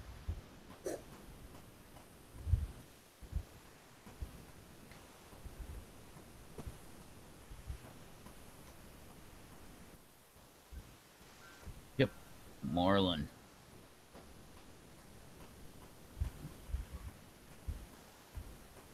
Just looked up Moreland. It's west, okay, or Oklahoma. The east side is where the mountains are and the wolves. I never saw a wolf out there. Well, the northern part of the state here, they released like 30 pairs of wolves throughout the Paul Bunyan State Forest, up with the deer population. Oh yeah, they did the same thing down here with the red wolves. But I never saw a wolf. I saw a bunch of coyotes. Yeah, there's coyotes all around me here. Same. You get out into the farm areas and set up one of those uh, coyote call boxes. They'll come in from 300-400 yards away just to see what's going on. A friend of mine loves to hunt them. Yeah, one night it was Halloween. It was a Devil's Night. It was whatever. It was the end of October, and I remember I walked into my garage. I thought the because my neighbor hunts, and if you hunt coyotes, you got like a little recording of coyotes howling and stuff like that. I thought he was screwing with all the neighbors. I think it had to be Halloween because you just kept hearing all these coyotes and they were just yipping and yelling all over the place. And like the woods, there's not very many woods behind me, but I mean, there's enough, but didn't seem like there was enough for that many coyotes. It was like 15 or 20 coyotes all howling on the back hill there. Pretty crazy. I wouldn't let my dog go out that night. I mean, they sounded like they were in my backyard, like that close. Hmm. Yeah, we used to have them all howling in the field right back here, and it's blocks away, and it sounded like they were in the next door neighbor's yard, and how damn loud they were. Yeah, I love that noise. Sounds awesome. You know, when they do that, they're pretty much doing a roll call. You know? Like, hey, I'm here, and then like another one will do it, saying I'm here too, and then another one, and But then there's always that one with that little bit of delay, like 21 minutes, because he's on rev time. yeah, exactly.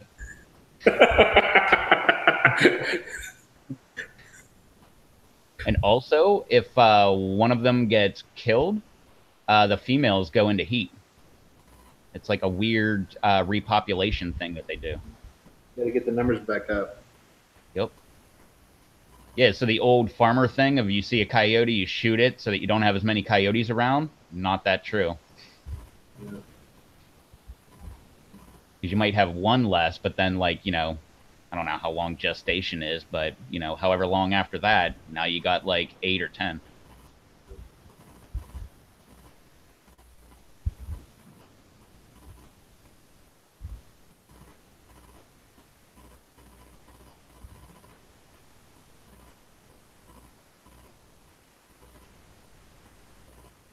The old nitrogen cycle.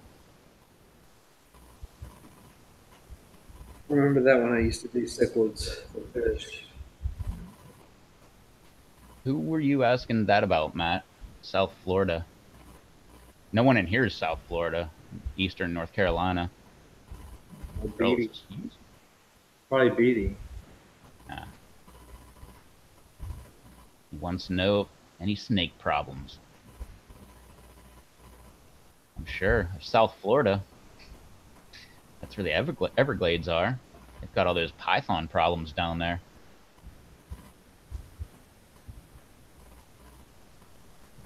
Oh, yeah. I thought you might have been asking me. No, I'm in Eastern North Carolina. But yeah, I'm in the swamps, and yeah, we got all kind of snake problems around here. If I walk out my back door and walk around to my truck, usually I'll run into, on average, 5 snakes before I get to my truck. And, yeah, and we have water moccasins here, too. And diamondbacks. And timber rattlers. We have garter snakes and bull snakes. And That's if you the get up in only- the northern part of the state, you'll find, I forget what kind of rattler, but there's a rattler that lives up in the woods up there. That's the only thing I like about, like, the cold places. They tend to not have poisonous snakes. Like, I asked JT, like, what kind of poisonous snakes do you got? He's like, nothing. We just got, like, garter snakes, black snakes. We have just the rattlesnake, moccasins, coral, and copperhead. Those are the ones I think the main 4 that we have. Yeah, we got copperheads, coral snakes, cottonmouths, timber rattler, eastern diamondback rattler, I gotta be missing a couple. Well, then there's a couple more like variations of the rattlesnakes too. It'll be like, make one up, but like a black rattlesnake or whatever, and it's just like a timber mixed with an eastern or some stuff. Yeah. But and I saw that too, Beatty.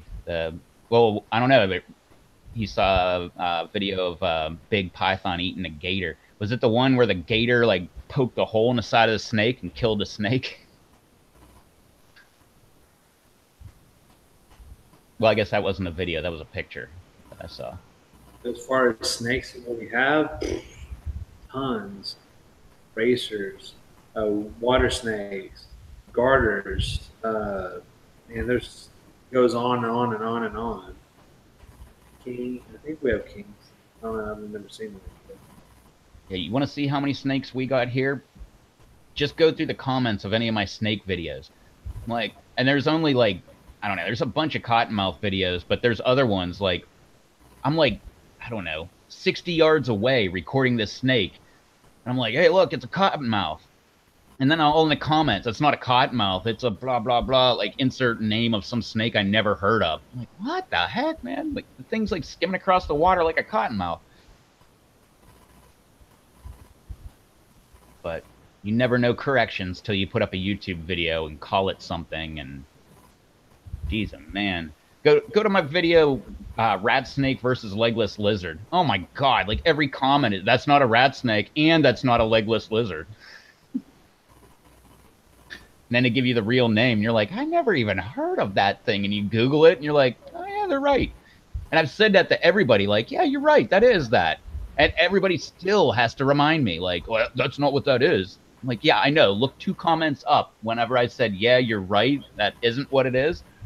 It's so much easier for people to find, though, than like some 3-word, whatever, Latin description of whatever that animal is.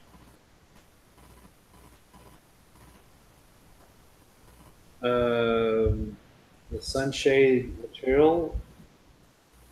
It's by. I have to look it up. Shannon. Oh, hold on. I don't know who makes it. However, if it's a turtle, dog, leopard, snake, dog.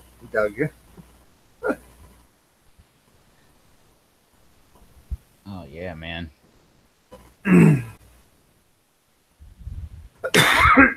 My favorite thing about YouTube, though, like you put yourself out there, you like if you're on the video, you're putting yourself out there. Even if you're not, you're showing something. You're like having to talk and put your voice out there and everything. And most of the comments are good, but then holy cow, man! Like after your video, like anybody in the chat here probably I would like their comments. But after your video's been up for like a year, oh my god, that's when like the crazies come in. I did. Rick. As far as my shade cloth, I use Shans, SHANS. Shade cloth, 40%. It's a 20 by 40 roll, and it comes in. It's $108. Other rabbits in the house. Bloomberg. That's what I use for that. So Rick says, nice update video, Charles, that all the lake green growth means roots have taken hold and they're just starting to explode. Hope so. And we have to go water your plants. I did yesterday. Finally, after a week and 2 weeks. They should be fine for another week or so. Yeah, maybe. Mine would never go for a week. I'm making them go a week. Oh, okay. Well, no. I still can go a week. I can go about 2 or 3 days. That's about it.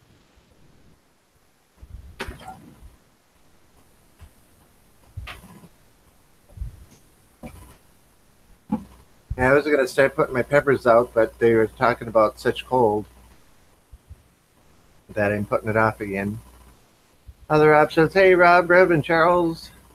Oh.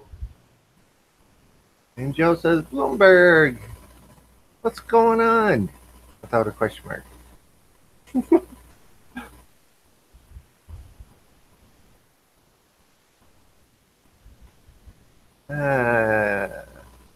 Dee says, I'm okay. At Other Rob, I'm just watering some double cups. I'm behind on getting everything ready. Yeah, I think I might have read that one, but hey, I read it again. No more double cups for me for this season, probably. I said that last year, but believe me, I'm going back to double cups like I did the last part of my season this year. I just like the way the plants look in double cups as opposed to being in 3x3s. That's all I got to say about that. No, you can see more. I just like them better in the double cups. You can still see more. That's the method I'm going to choose. I choose to do next year as well. Other app says I've never done double cups. I have the last couple years. Especially for my ahis, I want nice big roots on them before I go put them into the water buckets. Next year I'm going Batman method. I'm finding those big venti cups and putting getting some big cups for the other small cup. They have a large reservoir. I'm gonna try to do next year. Yeah, come to think of it, Batman didn't even decide to join us tonight. So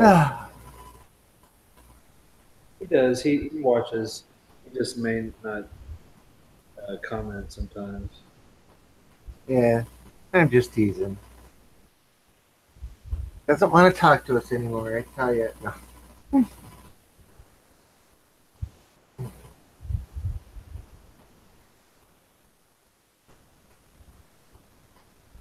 Heck is this? No more double cups for me. I've never done double cups. Jeez, I live by the double cup method.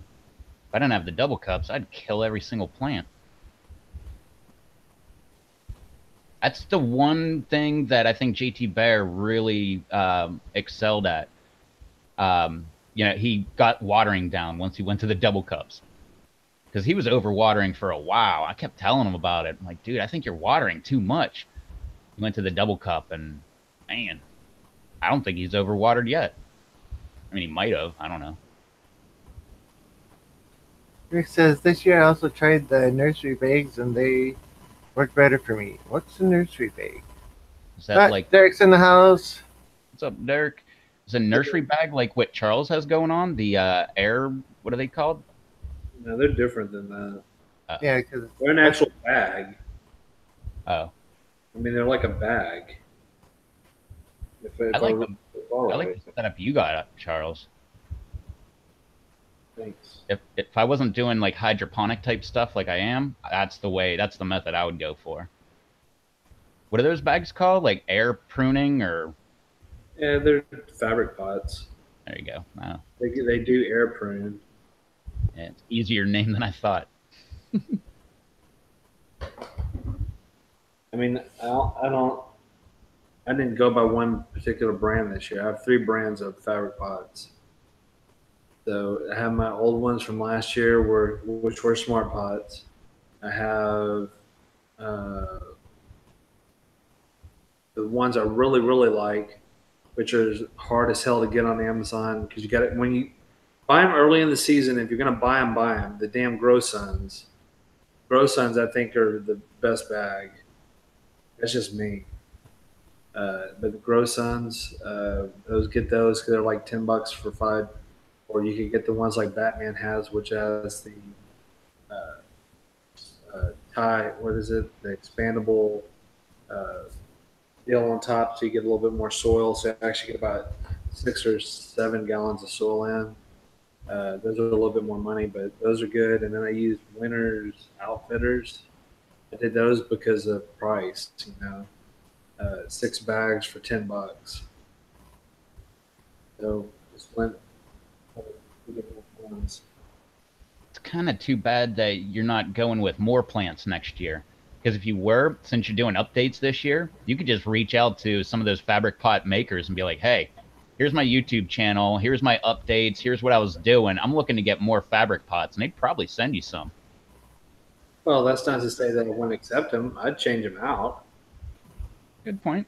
Well, keep that in mind because I know JT was telling me about that. He's like, just reach out to companies. Usually, it's no skin off their back just to send some stuff out, get some free advertising, and I mean, JT got that daggone chainsaw, that one he cut down those trees with. He got that thing for free. Ryobi like reached out to him, was like, "Hey, I see you have an outdoor channel, and we got a saw, and we'd like to see what it does in your climate." And JT was like, "Send it on up." Yeah. I'm gonna work on something next year, but we'll see how that is. Uh, so, I don't know if any of you all noticed, but on my other channel, they gave me permission to use the Pepper Lovers song for my opening thing.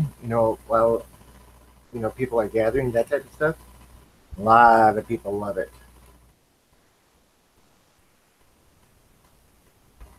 I thought that was cool. Then BD is gonna make it a little bit better than what I had it with the timer on it, so that would be even cooler.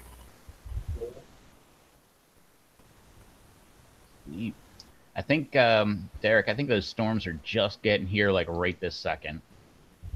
The winds are picking up, and I can hear like sporadic rain.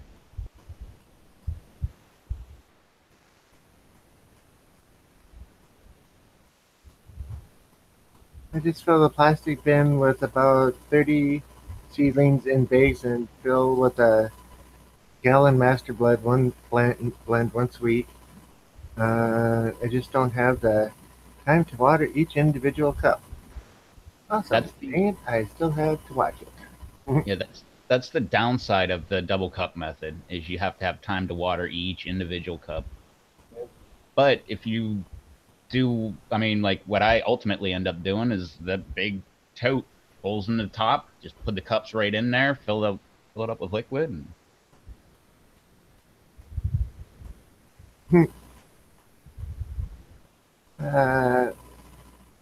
yeah, okay. Don't have to. Derek says, awesome, dang it, I still have to watch it. And BD says, yep, it's looking nice at me. Cool.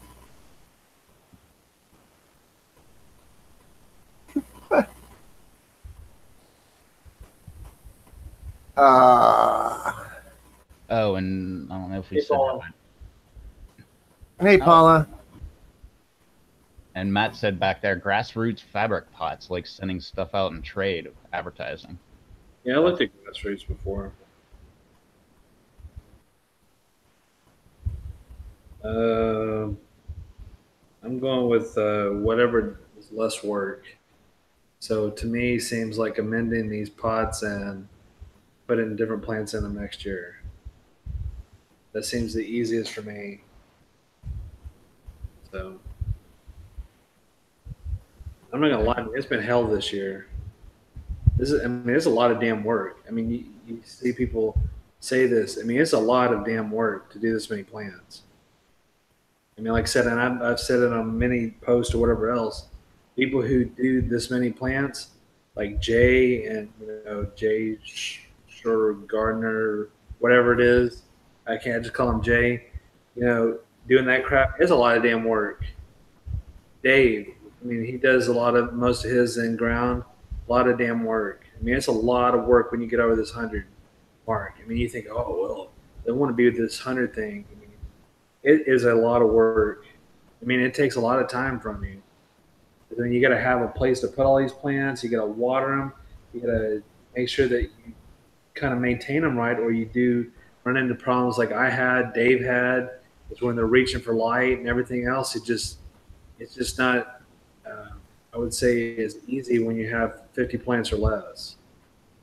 So it's a lot of work. Yeah, and if you're ever asking yourself, like, how come Dave doesn't make more videos? Just look at his posts on PLC. Like, that's why he's out there, like, for an entire day, like, tilling up the church plot, and that's why he's not here right now. Was out at the farm. Yeah.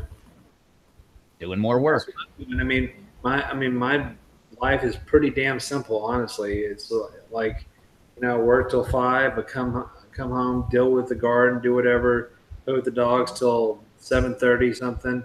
Monday, Wednesday, Friday, come here and do this. Pretty much it. And same thing with when you're not there. I mean, outside, inside, same damn thing.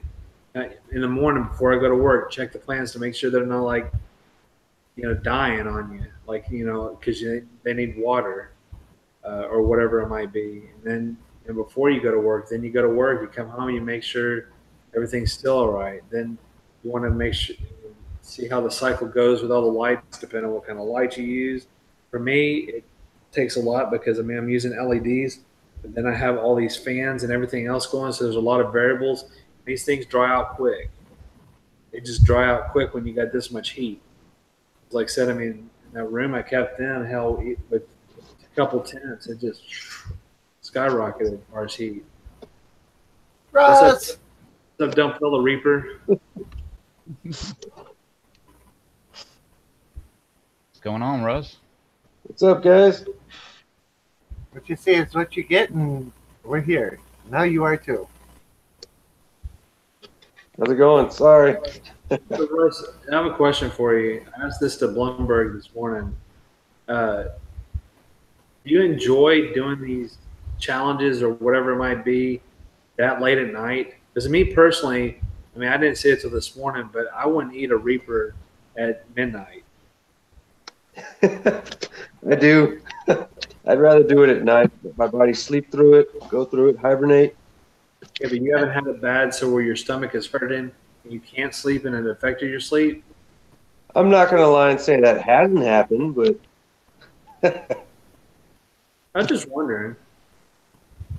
I'd rather do it that way too. Same thing, exactly what you said, man. Like, you just sleep it off. Okay. yeah. You don't know you're in that much pain. You just wake up and you're like, oh man. Yeah. So in that, going by that theory, we should do the Death Nut challenge at midnight. Yeah, that's why I don't know though. Doing it in the morning, I don't know. I've never done something like that in the morning. Let's see how the rest of the day goes. I don't know. Be a fun rest of the day. But you know what those are going to do to you, what they did to you last time. Do you really want to experience that during the day? No. Yeah, me either. I don't want to experience that again, period. I still think you should find out how the experience continues.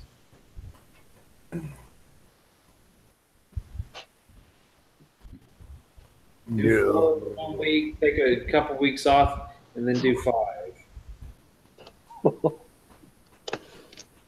Sorry. No. So, Mr. Russ, what's up? Nothing. I got something else here I got to take care of before it goes bad. But maybe I'd do it. Y'all don't mind if you got time. I know it's kind of late. Sure. Is that another Reaper I've seen? Yeah. It looks like a small one, but yeah. Well, Well, some slack there. it's early season, so they're going to be small. Yeah, but I'm not used to eating these pods. I thought maybe I'd eat this one. If you guys got time. Sure.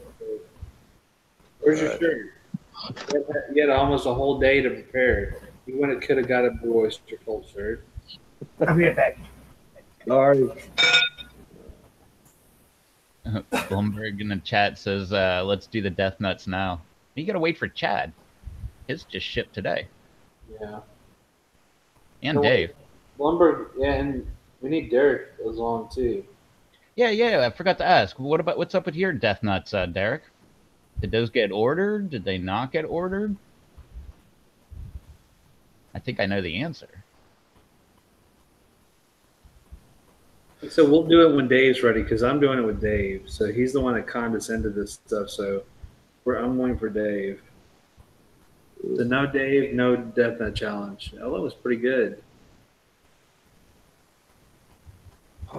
Reapers are fun though because you think that you got it and you're wrong. Why is my tongue already burned? Shit. Did you remember from last night? What? Did you Muscle remember memory? last night? There goes half. And the other half. Ooh, glutton for punishment there. Yeah. I didn't drink any water either. Yeah. That's just make it. Did you chew it up good? Chew, chew, chew. Good enough. The more you chew, the better it comes out too. Oh, That's the one thing I learned about hot peppers. You gotta mince those things up to like nothing, or you might pay for it later. Well, you usually pay for it later, but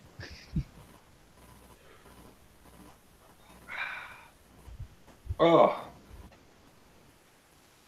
was that one worse than yesterday's? So far, nah.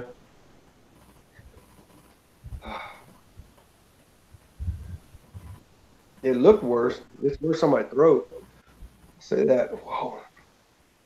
But it's building. That'll do that. Nowhere near the death nuts, right? Maybe a little bit.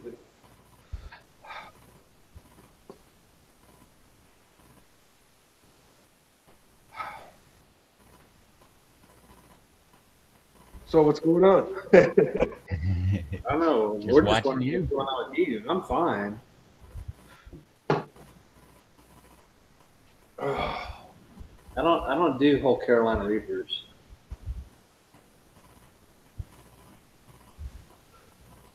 It's hot. Yeah, no shit.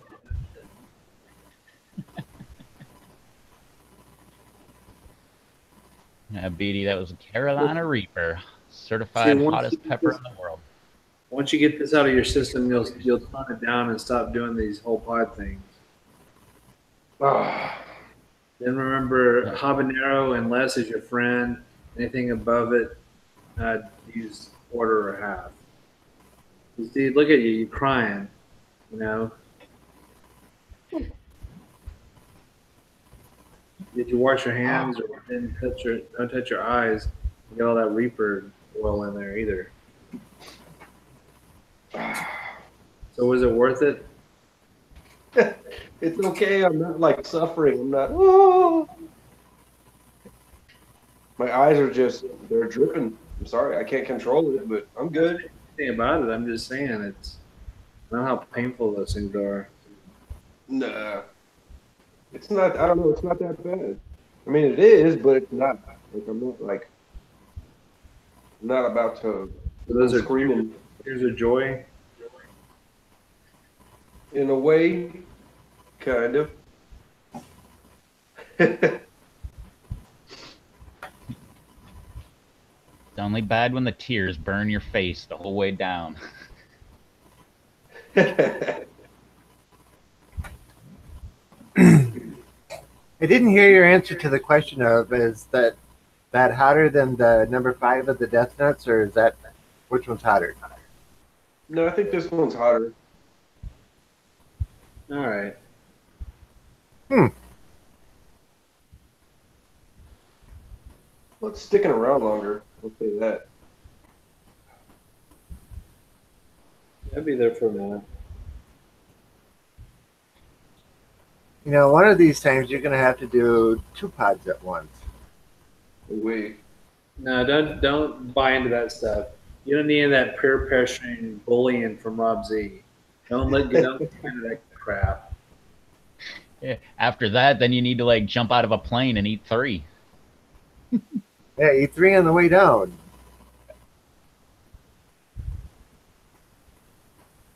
I think this one's it for me. For whole pods? No, just not doing 2 pods. Just one for me. Yeah, don't do 2 pods. Nah. Yeah, do No 3. way. Maybe 4. Maybe I'll go to 4.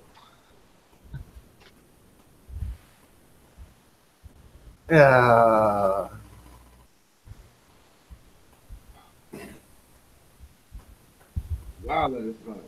I will say that is fucking hot. Yeah. Aren't they supposed to be? Right? Exactly. Just like the one last night that was, what was it? Fruity and holy shit. Right. That's what it was. I think I was like, damn, how does holy shit taste?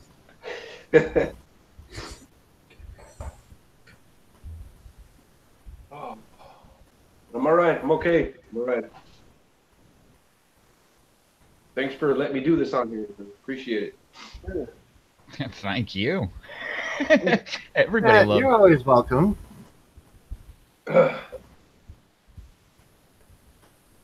Julian says, one of these days I'll have another habanero. Yeah, and other Rob, when it comes to number 4 and number 5, I want to see you do them. Then Will be. one of these days, Julian's going to make you another deal in the that's behind you that says "Eat, Burn, Cry." Right? So Thanks. Thank the you. dream, live, laugh, the eat, burn, cry.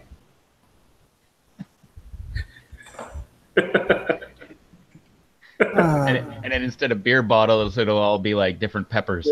Peppers. It's like I remember the time I ate this Reaper. Shit, that was hot. Matt, I don't know if I would say everyone always enjoys watching someone else suffer. When we all do our hot things, I think our enjoyment is helping him along with it. We're experiencing the joy with him. I think it's cool because for one, I don't give a shit if you give me shit during the whole thing anyway. I don't care. But the other thing is kind of get your mind off of it a little bit, and then if it makes you laugh.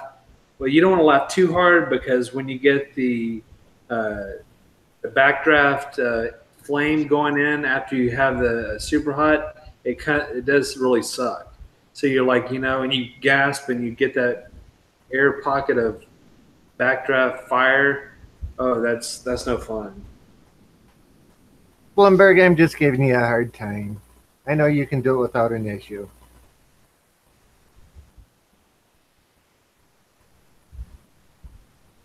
Well, we know Russ can. I'm not sure about me. Blumberg, I think so. Probably Dave. I'm pretty sure. Chad, I don't know. I don't know how that's going to work out. I'm not really looking forward to it, but Well, Russ has another full set, so he'll be experiencing it yet again. I know with us as a I group. do fuck. Sorry. Well, I mean, pretty soon, I'd say in about 2.5 weeks, Rob Z is going to be doing a chocolate Bula DM taste test. So he'll at least have that going for him. He should be ready by about then. No, So I'm hoping it gets at No. least an inch longer. Right now it's about 3.5 to 4 inches long. So hopefully it get about 5-ish or so. That'd be a good cows first. no. It's a first season pod, Todd. It's still a chocolate bootla. No suckers are hot, even if it is an early season pot. Yeah, they are. That's to me hotter than a Reaper, but that's besides the point. Look, Blumberg's trying to help you out, Rob, saying, encourage you to join in and eat Window 5 and Window 4 too. Do 4 and 5, and we'll encourage you. We'll get you through the last 2 steps. No. Matt says, Rob, so we both like ahi peppers. I am growing a boot orange Copenhagen crossed with an ahi pineapple. We'll eat one pod with me. They weren't much hotter than a habanero when I tasted pods seeds came from. I would probably go for one of those if you want to send me one. BOC is supposed to be one of the most tasty super hots. I'm growing I'm that. doing that too. I'm growing that. Food Orange Copenhagen, okay. You should join in and eat 4 and 5 too, Rob. No! Yeah, see, he was just being encouraging for you, Rob. He wants Yeah, to help but I've you already out. said, this is Russ's show right now. Russ, say something till you come up full screen. My face burns. That's not what we wanted to hear. You said Rob Z should do 4 and 5 with us on the group challenge. That's what you should have said. Jared says, Rob won't eat that chocolate bootleg DM. Send it to Russ with a Reaper stuffed inside. That might work. Yeah, but see, the thing is, I don't have any Reapers yet. That may take a while. I don't think my Reaper came up this year. Or this time around. The first time around, earlier it did, back in whenever, but that was one that got froze out. I have a couple different kinds. I still have my contest Reaper from a couple years ago. Okay, Rob, once the first two are ready, I'll send you one and I'll eat the other. We can both find out heat level live. If I have more, I'll send them out to whomever wants it or wants it. Cool. Russ, how you doing? I'm good. This is your part of the show. You're supposed to be talking. Sorry. I'm sorry.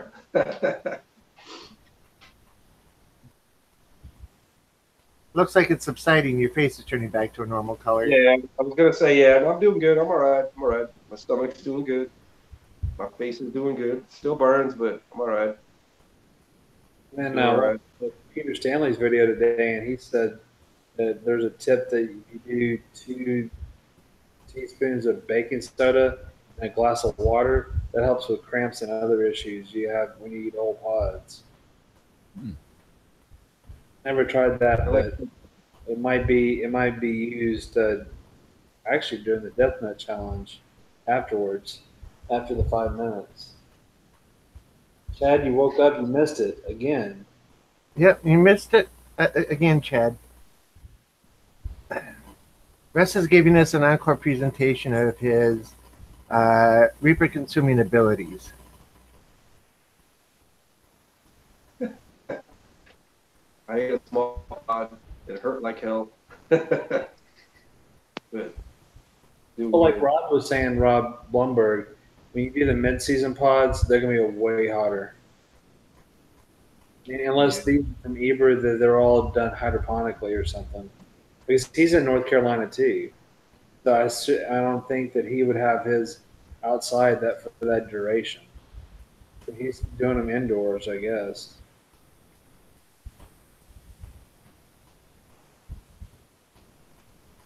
So what's the hottest thing you're growing, Russ? Huh?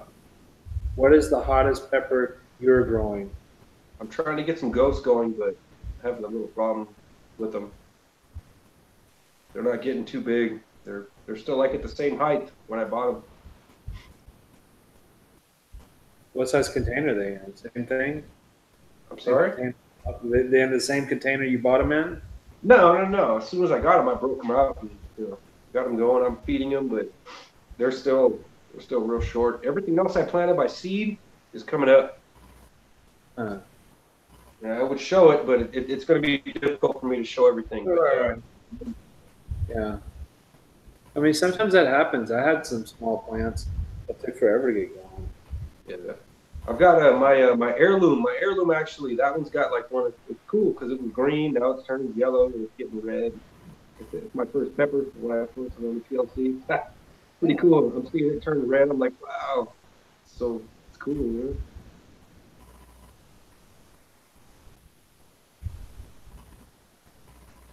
Cool. That says they just started putting on flour, so I'll see how much it loads down. Hopefully enough I can send out quite a few for everyone to taste. They were quite tasty. Thin roll, round pod with a pointy tail. Maybe try giving them a little drop of fertilizer and see if it boosts them into growing some. That must be at you, Russ. So what fertilizer are you using? It's like a fish. It's nothing special. Just That fish emulsion we were talking about. yeah. Get it at Walmart. Fish fertilizer. Okay. That's the Alaska stuff. That's good stuff. Works, but man, is it stinky. Yeah. How often are you feeding them? And the first time I broke it open, I was like, "What?" I was in my kitchen. I was like, "Yeah, let's do this in the kitchen. We'll just put a couple of drops." I was No. like, "Whoa!" I wouldn't do it inside. Yeah, I moved it outside. I did the first time outside in the garage with the garage door open and still was like, whoa, geez, oh man. Came back like a half hour later, that smell was still there. Yeah. Sometimes if you go and you're sloppy and you're just like in a rush and you get a backsplash and it backsplashes on you and your Oh. fingers smell forever. That happened to me. Yeah, I went inside. I got gloves. I got like protective gear. I was like, "Nah, I don't want none of this on me." Fish poop. You need like one of those chemical aprons and like one of those face shields and stuff. Exactly. Yeah, just go with the full hazmat suit. The next general air supply for it. You'll be fine.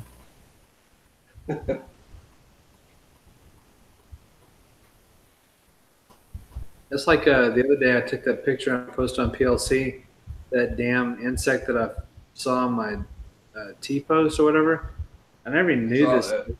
That damn bot, it's a bot fly.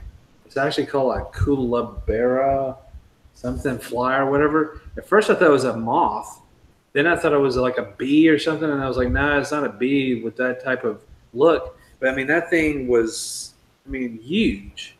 And then I saw what they do to animals and stuff is leave their larvae in like dogs, cats, squirrels, rabbits, all that stuff, and they look like freaking aliens coming out of them because they look like little cocoon things coming out of them. And I was like, damn, I never even heard of this thing, but it was so weird. It looks so like a character. I mean, not a character, but like something on a movie or whatever. Because the way the wings were laid out, they're like etched.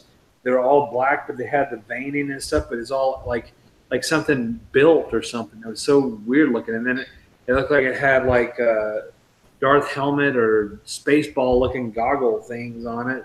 Whatever. It was real trippy looking, but I never seen one. I was like, what the hell is this?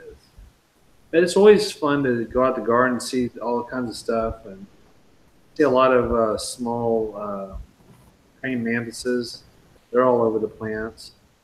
So I guess they laid some eggs somewhere last year. Did you look up any YouTube videos about the botfly? Yeah. Right. God, that's so gross when people are taking them out of themselves and stuff. Oh, that's how I found out about them. Just some random YouTube video popped up. I'm like, what the heck is a botfly? I thought they were only in like South America.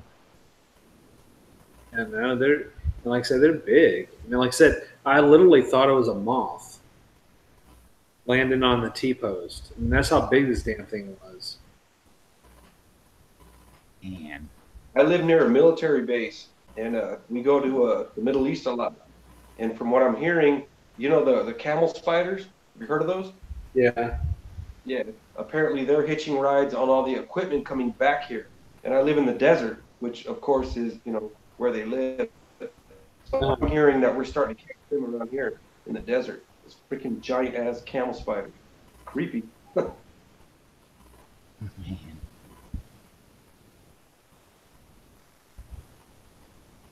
We got all kinds of stuff.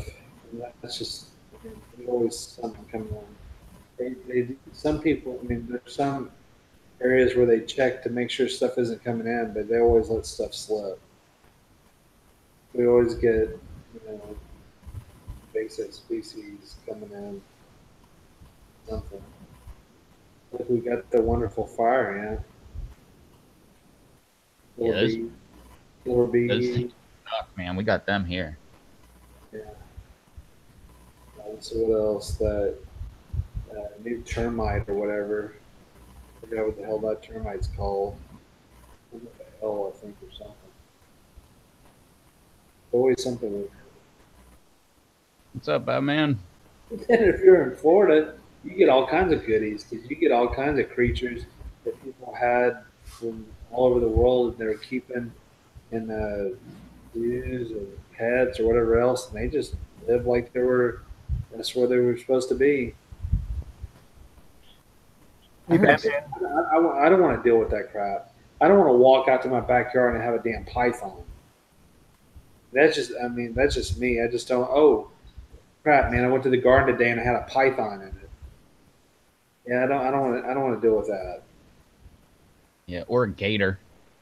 Oh, gator. Well, we have gators around here, but I mean, they're not going to be in my yard.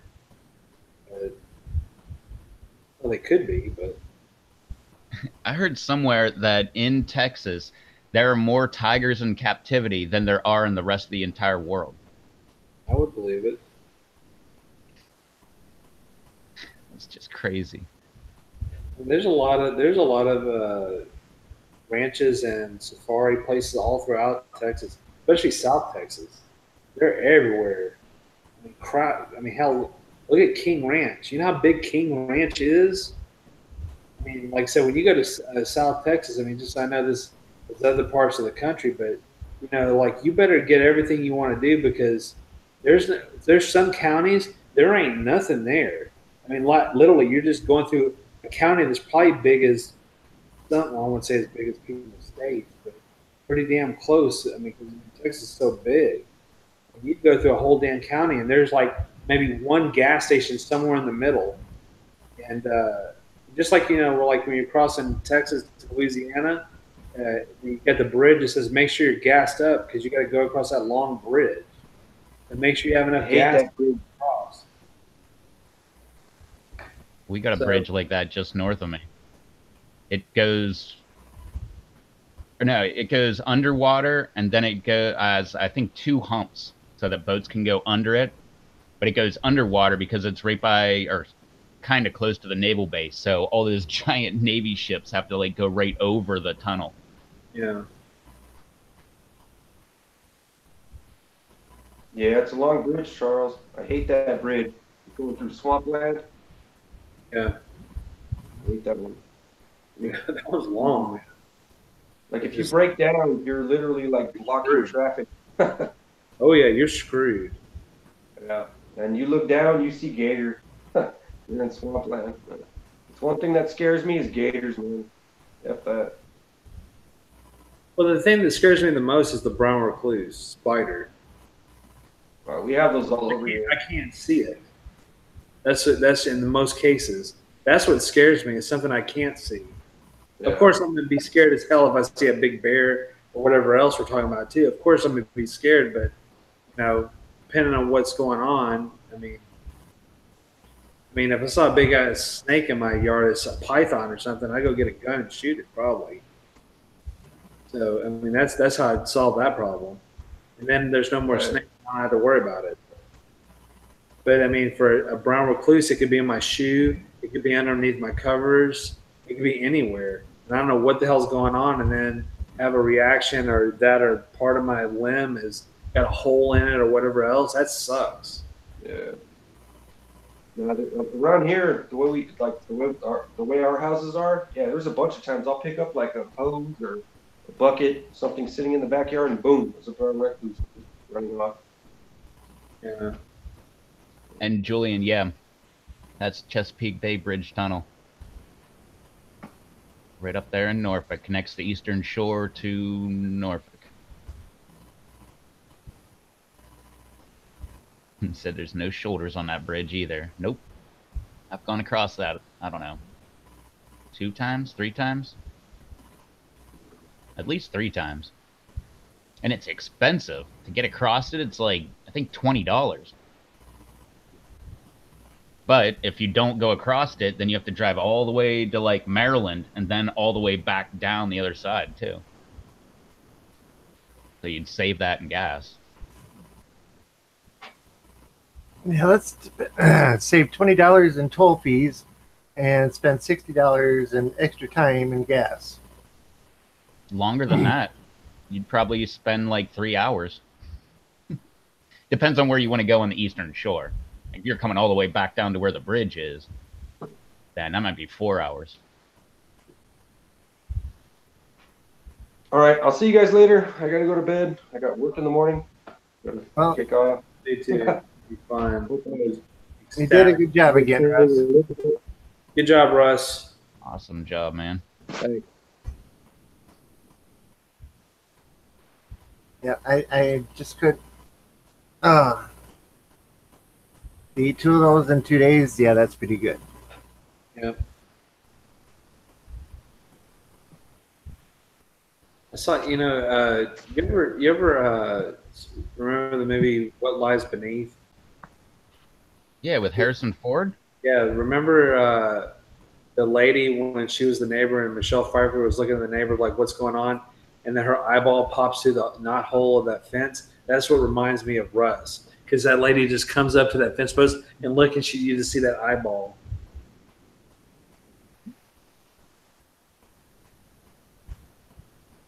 So Julian was stationed in Virginia Beach. What at I guess Navy then?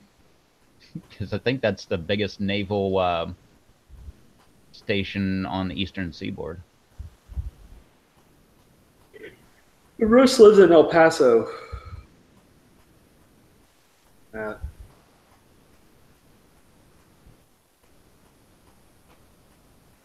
Huh. That's pretty cool. That's a coral snake. I've never seen a coral snake. I mean, I've seen them at the zoo, but that doesn't count. my favorite still was when I was working at a grocery store, and there was a copperhead on the receiving ledge where we keep the receiving books. And my friend thought we were bullshitting, saying there's a copperhead right behind you because he was by the desk. There's like a little desk, and then on the wall there's a shelf, and there's like the logs and whatever else you kept.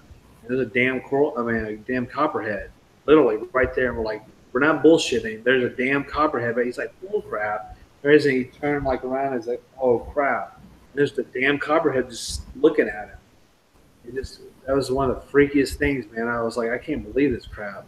And we were in the receiving part where they unload the trucks and stuff, where the dock is and stuff. But it was like crazy. You see a damn copperhead right down the ledge.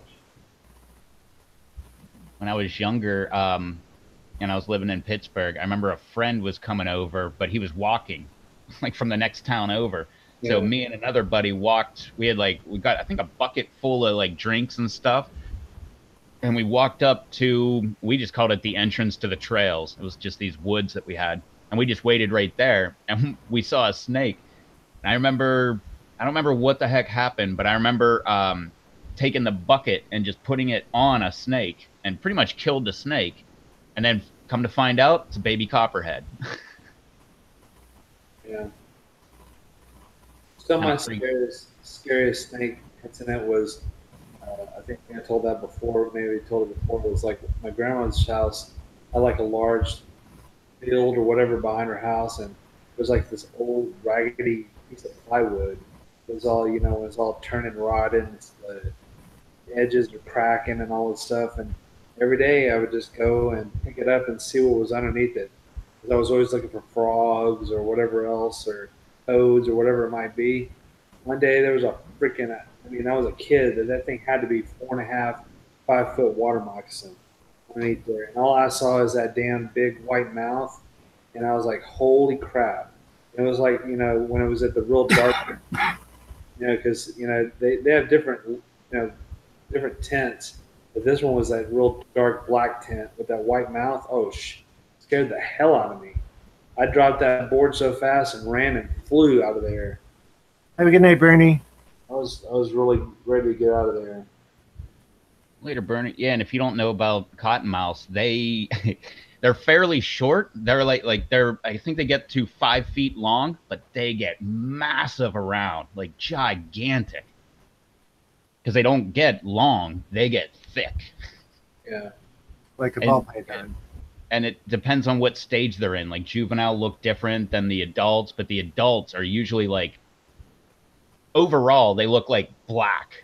And like they got patterns and stuff, but like juvenile, they are like lighter colored and stuff like that. You can see the patterns real easy. The old adults, they're just like almost black, but you can still see patterns on them. But like you said, that's where they got their mouth or their name there from their mouth. When they open their mouth, it looks like it's just full of cotton, just like bone white. Have a good night, Rick. Later, Rick. Bernie. Yeah, those are pretty common around here. Especially, you want to see a cottonmouth, go to the boat launch and go out through the swamps in early spring. They're out there all the time, and they'll like actually come right at your boat.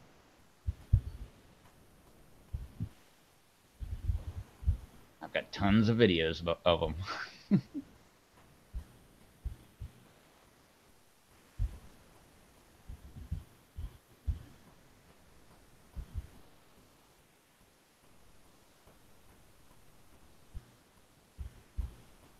That says copperheads are beautiful. Eh, I guess, in a nature sense. Not in the that's a thing that could kill me sense. Right. Anything that's like that, I have a lot of respect for, and I try to stay the heck away from. Like, I'm not going to be anywhere near a tiger, lion, any of those big cats, any kind of poisonous snake, like even an elephant. That thing could step on me and I'm dead. I like elephants, but still, gotta Yeah, respect the elephant. I stay away from the hippo. From what? The hippo. Oh, yeah, man. Isn't the hippo, doesn't that kill more? Or no? Yep. That's a hippo. Is it? Okay. Well, I thought maybe it was the Black Death. It kills more people in Africa than any other animal. I thought the Black Death was right up there too, though. The Hippo does by far. Hippos are mean. Oh yeah, they're very, very, very territorial, and that's what people don't understand. They're like, oh, they're just big sea cows. No, they're big sea cows with like teeth that are like that big around. They just like pop a hole in you like a paper puncher. It's not like the game we grew up with. Hungry, hungry hippos. Hungry, hungry hippos. Hungry, hungry hippos. And boy, man, those new games that they put out is so cheap. Oh my God, they won't last like for nothing. I just remember the good games that we had because I mean they actually were built to last. In the late '80s, early '90s, or whatever it was, that's when the decline of everything happened. Unless you buy things from Japan, Germany, or U.S. Um, yeah, my sister got her kids Mousetrap. Remember that game way back in the day? She got them the new one, and she went online and got a vintage like 80s version one. Yeah, it took the brand new one back, and we kept the vintage one. It was so much better. The new one was so cheap. And I mean that's what we've decided to do. It's cost over how good something's quality is. That's just a fact. Um, BD said the game tried to tell everyone that they were hungry. I love that game, man. That and I used to play all those games. Operation, Candyland, Shoots and ladders. Boots and Ladders. Headache, trouble, Parcheesi, Right? Yeah. And the good one, chickens and chess. Battleship. yeah. Battleship, yeah. And Clue. I always loved Clue. And then I played it again as an adult, and I'm like, it's not that great. I used to love Light Brights too. You had the pattern and do the light bright. Yes, I'm that old. Connect 4, yep. Derek says, had the 79 Star Wars toys out with Junior just a bit ago, looking at them. Like, man, I can't believe they still look so good. I forgot all about that game. Fireball Island. Remember that? Yeah. It's where you had like the fireball that was up there, and like whatever, like you'd go so many spaces, and whenever like the volcano erupts, like you'd hit. I forget exactly what you do, but the thing would roll. But sometimes it would be a dud and just go off somewhere, or sometimes it would like take everybody out. Right. And they used to have battle shots. And they used to have a fishing game where you had to go and use like a little bitty pole. Yeah, that's what Matt said. Oh yeah. With the teeth, where the fish would open their mouth and close it. Yeah, just like that. I forgot what the hell that was called though. Yeah, my baby. That's not that bad of a newer version now. Anthony's in the house. Nephew got it. What's up, Anthony? Crazy Kimberlin pointing at himself. 80s toy nerd.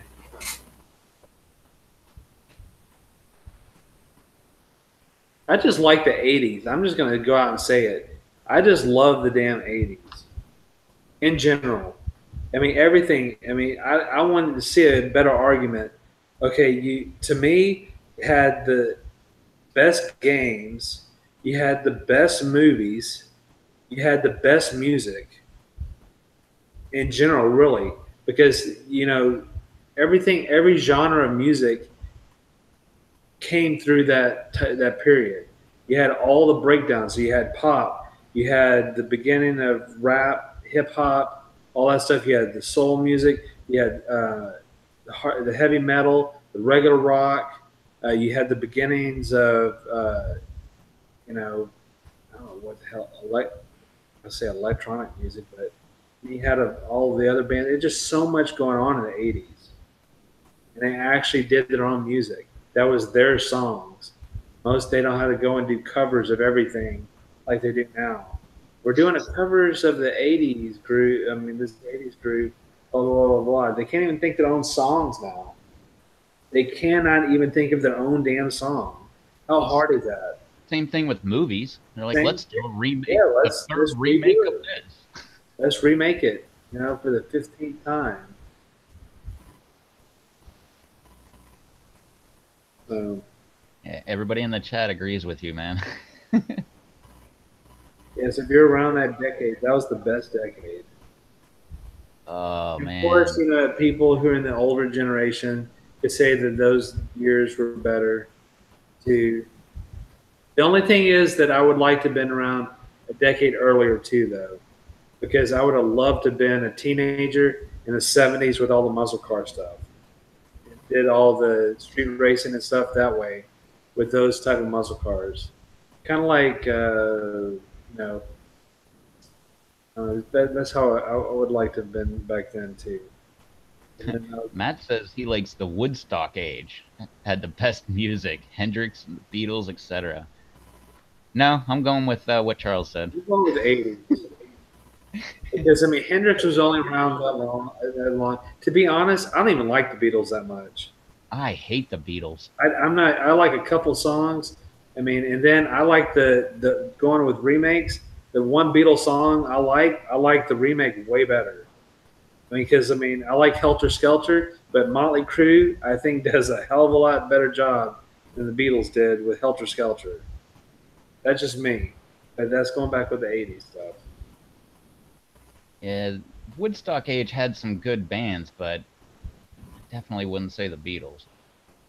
The Beatles didn't get good until like they found drugs. Then their music was like, oh, okay, this isn't that bad. But before that, oh my God, all that, I want to hold your hand, all that like garbage. Oh man, I hate that stuff. The mamas and the papas. Ugh.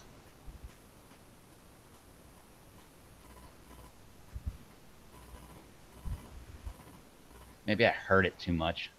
My mom loved the Beatles. Well, see, in my house, when I was growing up, was Elvis. You listen to Elvis, or you listen to Elvis, or you pretty much listen to Elvis. Elvis is okay. I like Elvis. Not everything, but he's got definitely some really good songs. Yeah, and I do like Jimi Hendrix.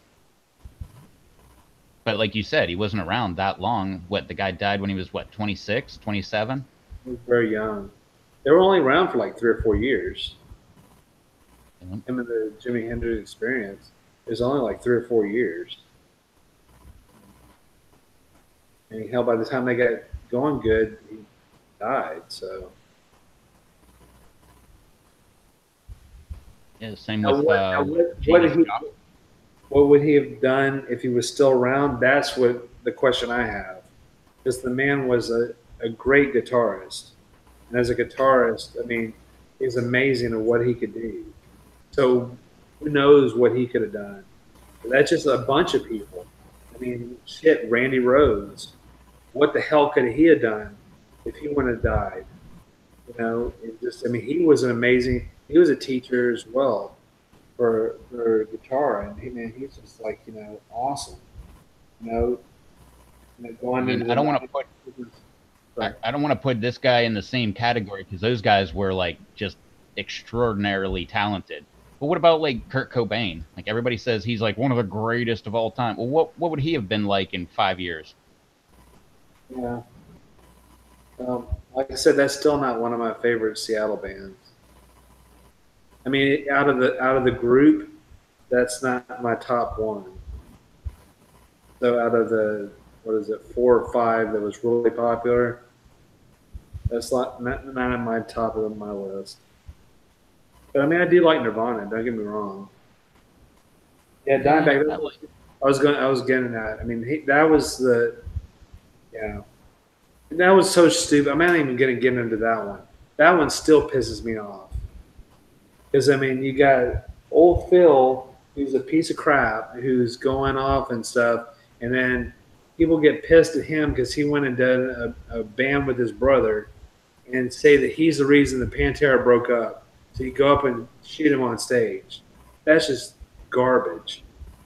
I mean, I just still pisses me off about that. I mean, they said if you ever met him, I mean, he was the nicest person you ever would meet. And that goes for all of them, really. I mean, it's just how, that one, of course, is not, Dimebag didn't die from drug overdose. Neither did Randy Rhoads. Randy Rhoads, he died in a helicopter accident. So it just crazy how we lost them in different ways, but they were so talented. Um, and then we still lose. I mean, hell, like for Slayer, lost Jeff Hanneman to a freaking. That was a spider bite. He got bit by a brown recluse in a hot tub, and then it came back to haunt him, and he died from that, from complications from a brown recluse spider bite. It's starting to freak me out about these brown recluse, man. I got them everywhere here. No, but seriously, this is really what happened though. He was in a hot tub and he got bit, and then he had complications months later, and that's what he died from.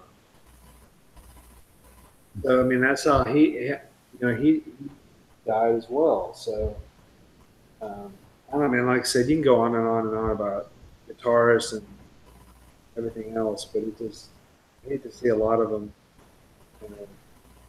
And Derek brought up Johnny Cash. I love Johnny Cash. Johnny Cash. There's a lot of people. And we're still, it is every year. He's on the list of what's going on. So, I mean, just different genres too. I mean, there's all kinds of things going on with that. Keep track of the time. Yeah, it's 11. I have to wrap it up because I got to get up at 5. I got to get it early myself.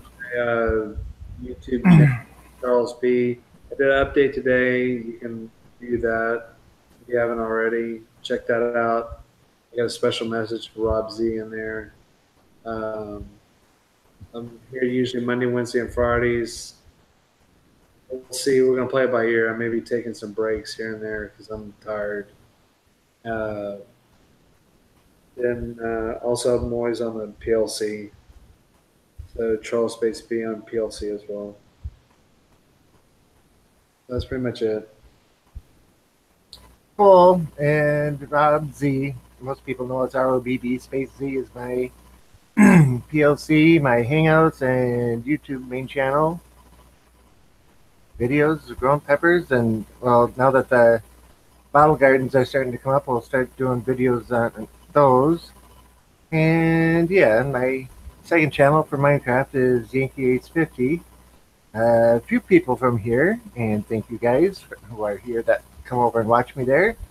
I greatly appreciate it, and they have a good time too. So yeah, I do live streaming there on Twitch on Tuesdays, Thursdays, and Saturdays. So, all right, that's enough for me. If you're on this channel, you already know who I am. I don't need to say anything. Except don't forget to hit the like button, people. There you go. Listen to Rob. There you go. Hit the like button. Thanks. If you're new for some reason, hit that subscribe button, but probably already know who I am. So, yeah, there you go. Give a thumbs up for Russ eating that Reaper. There you go. That's not a bad idea.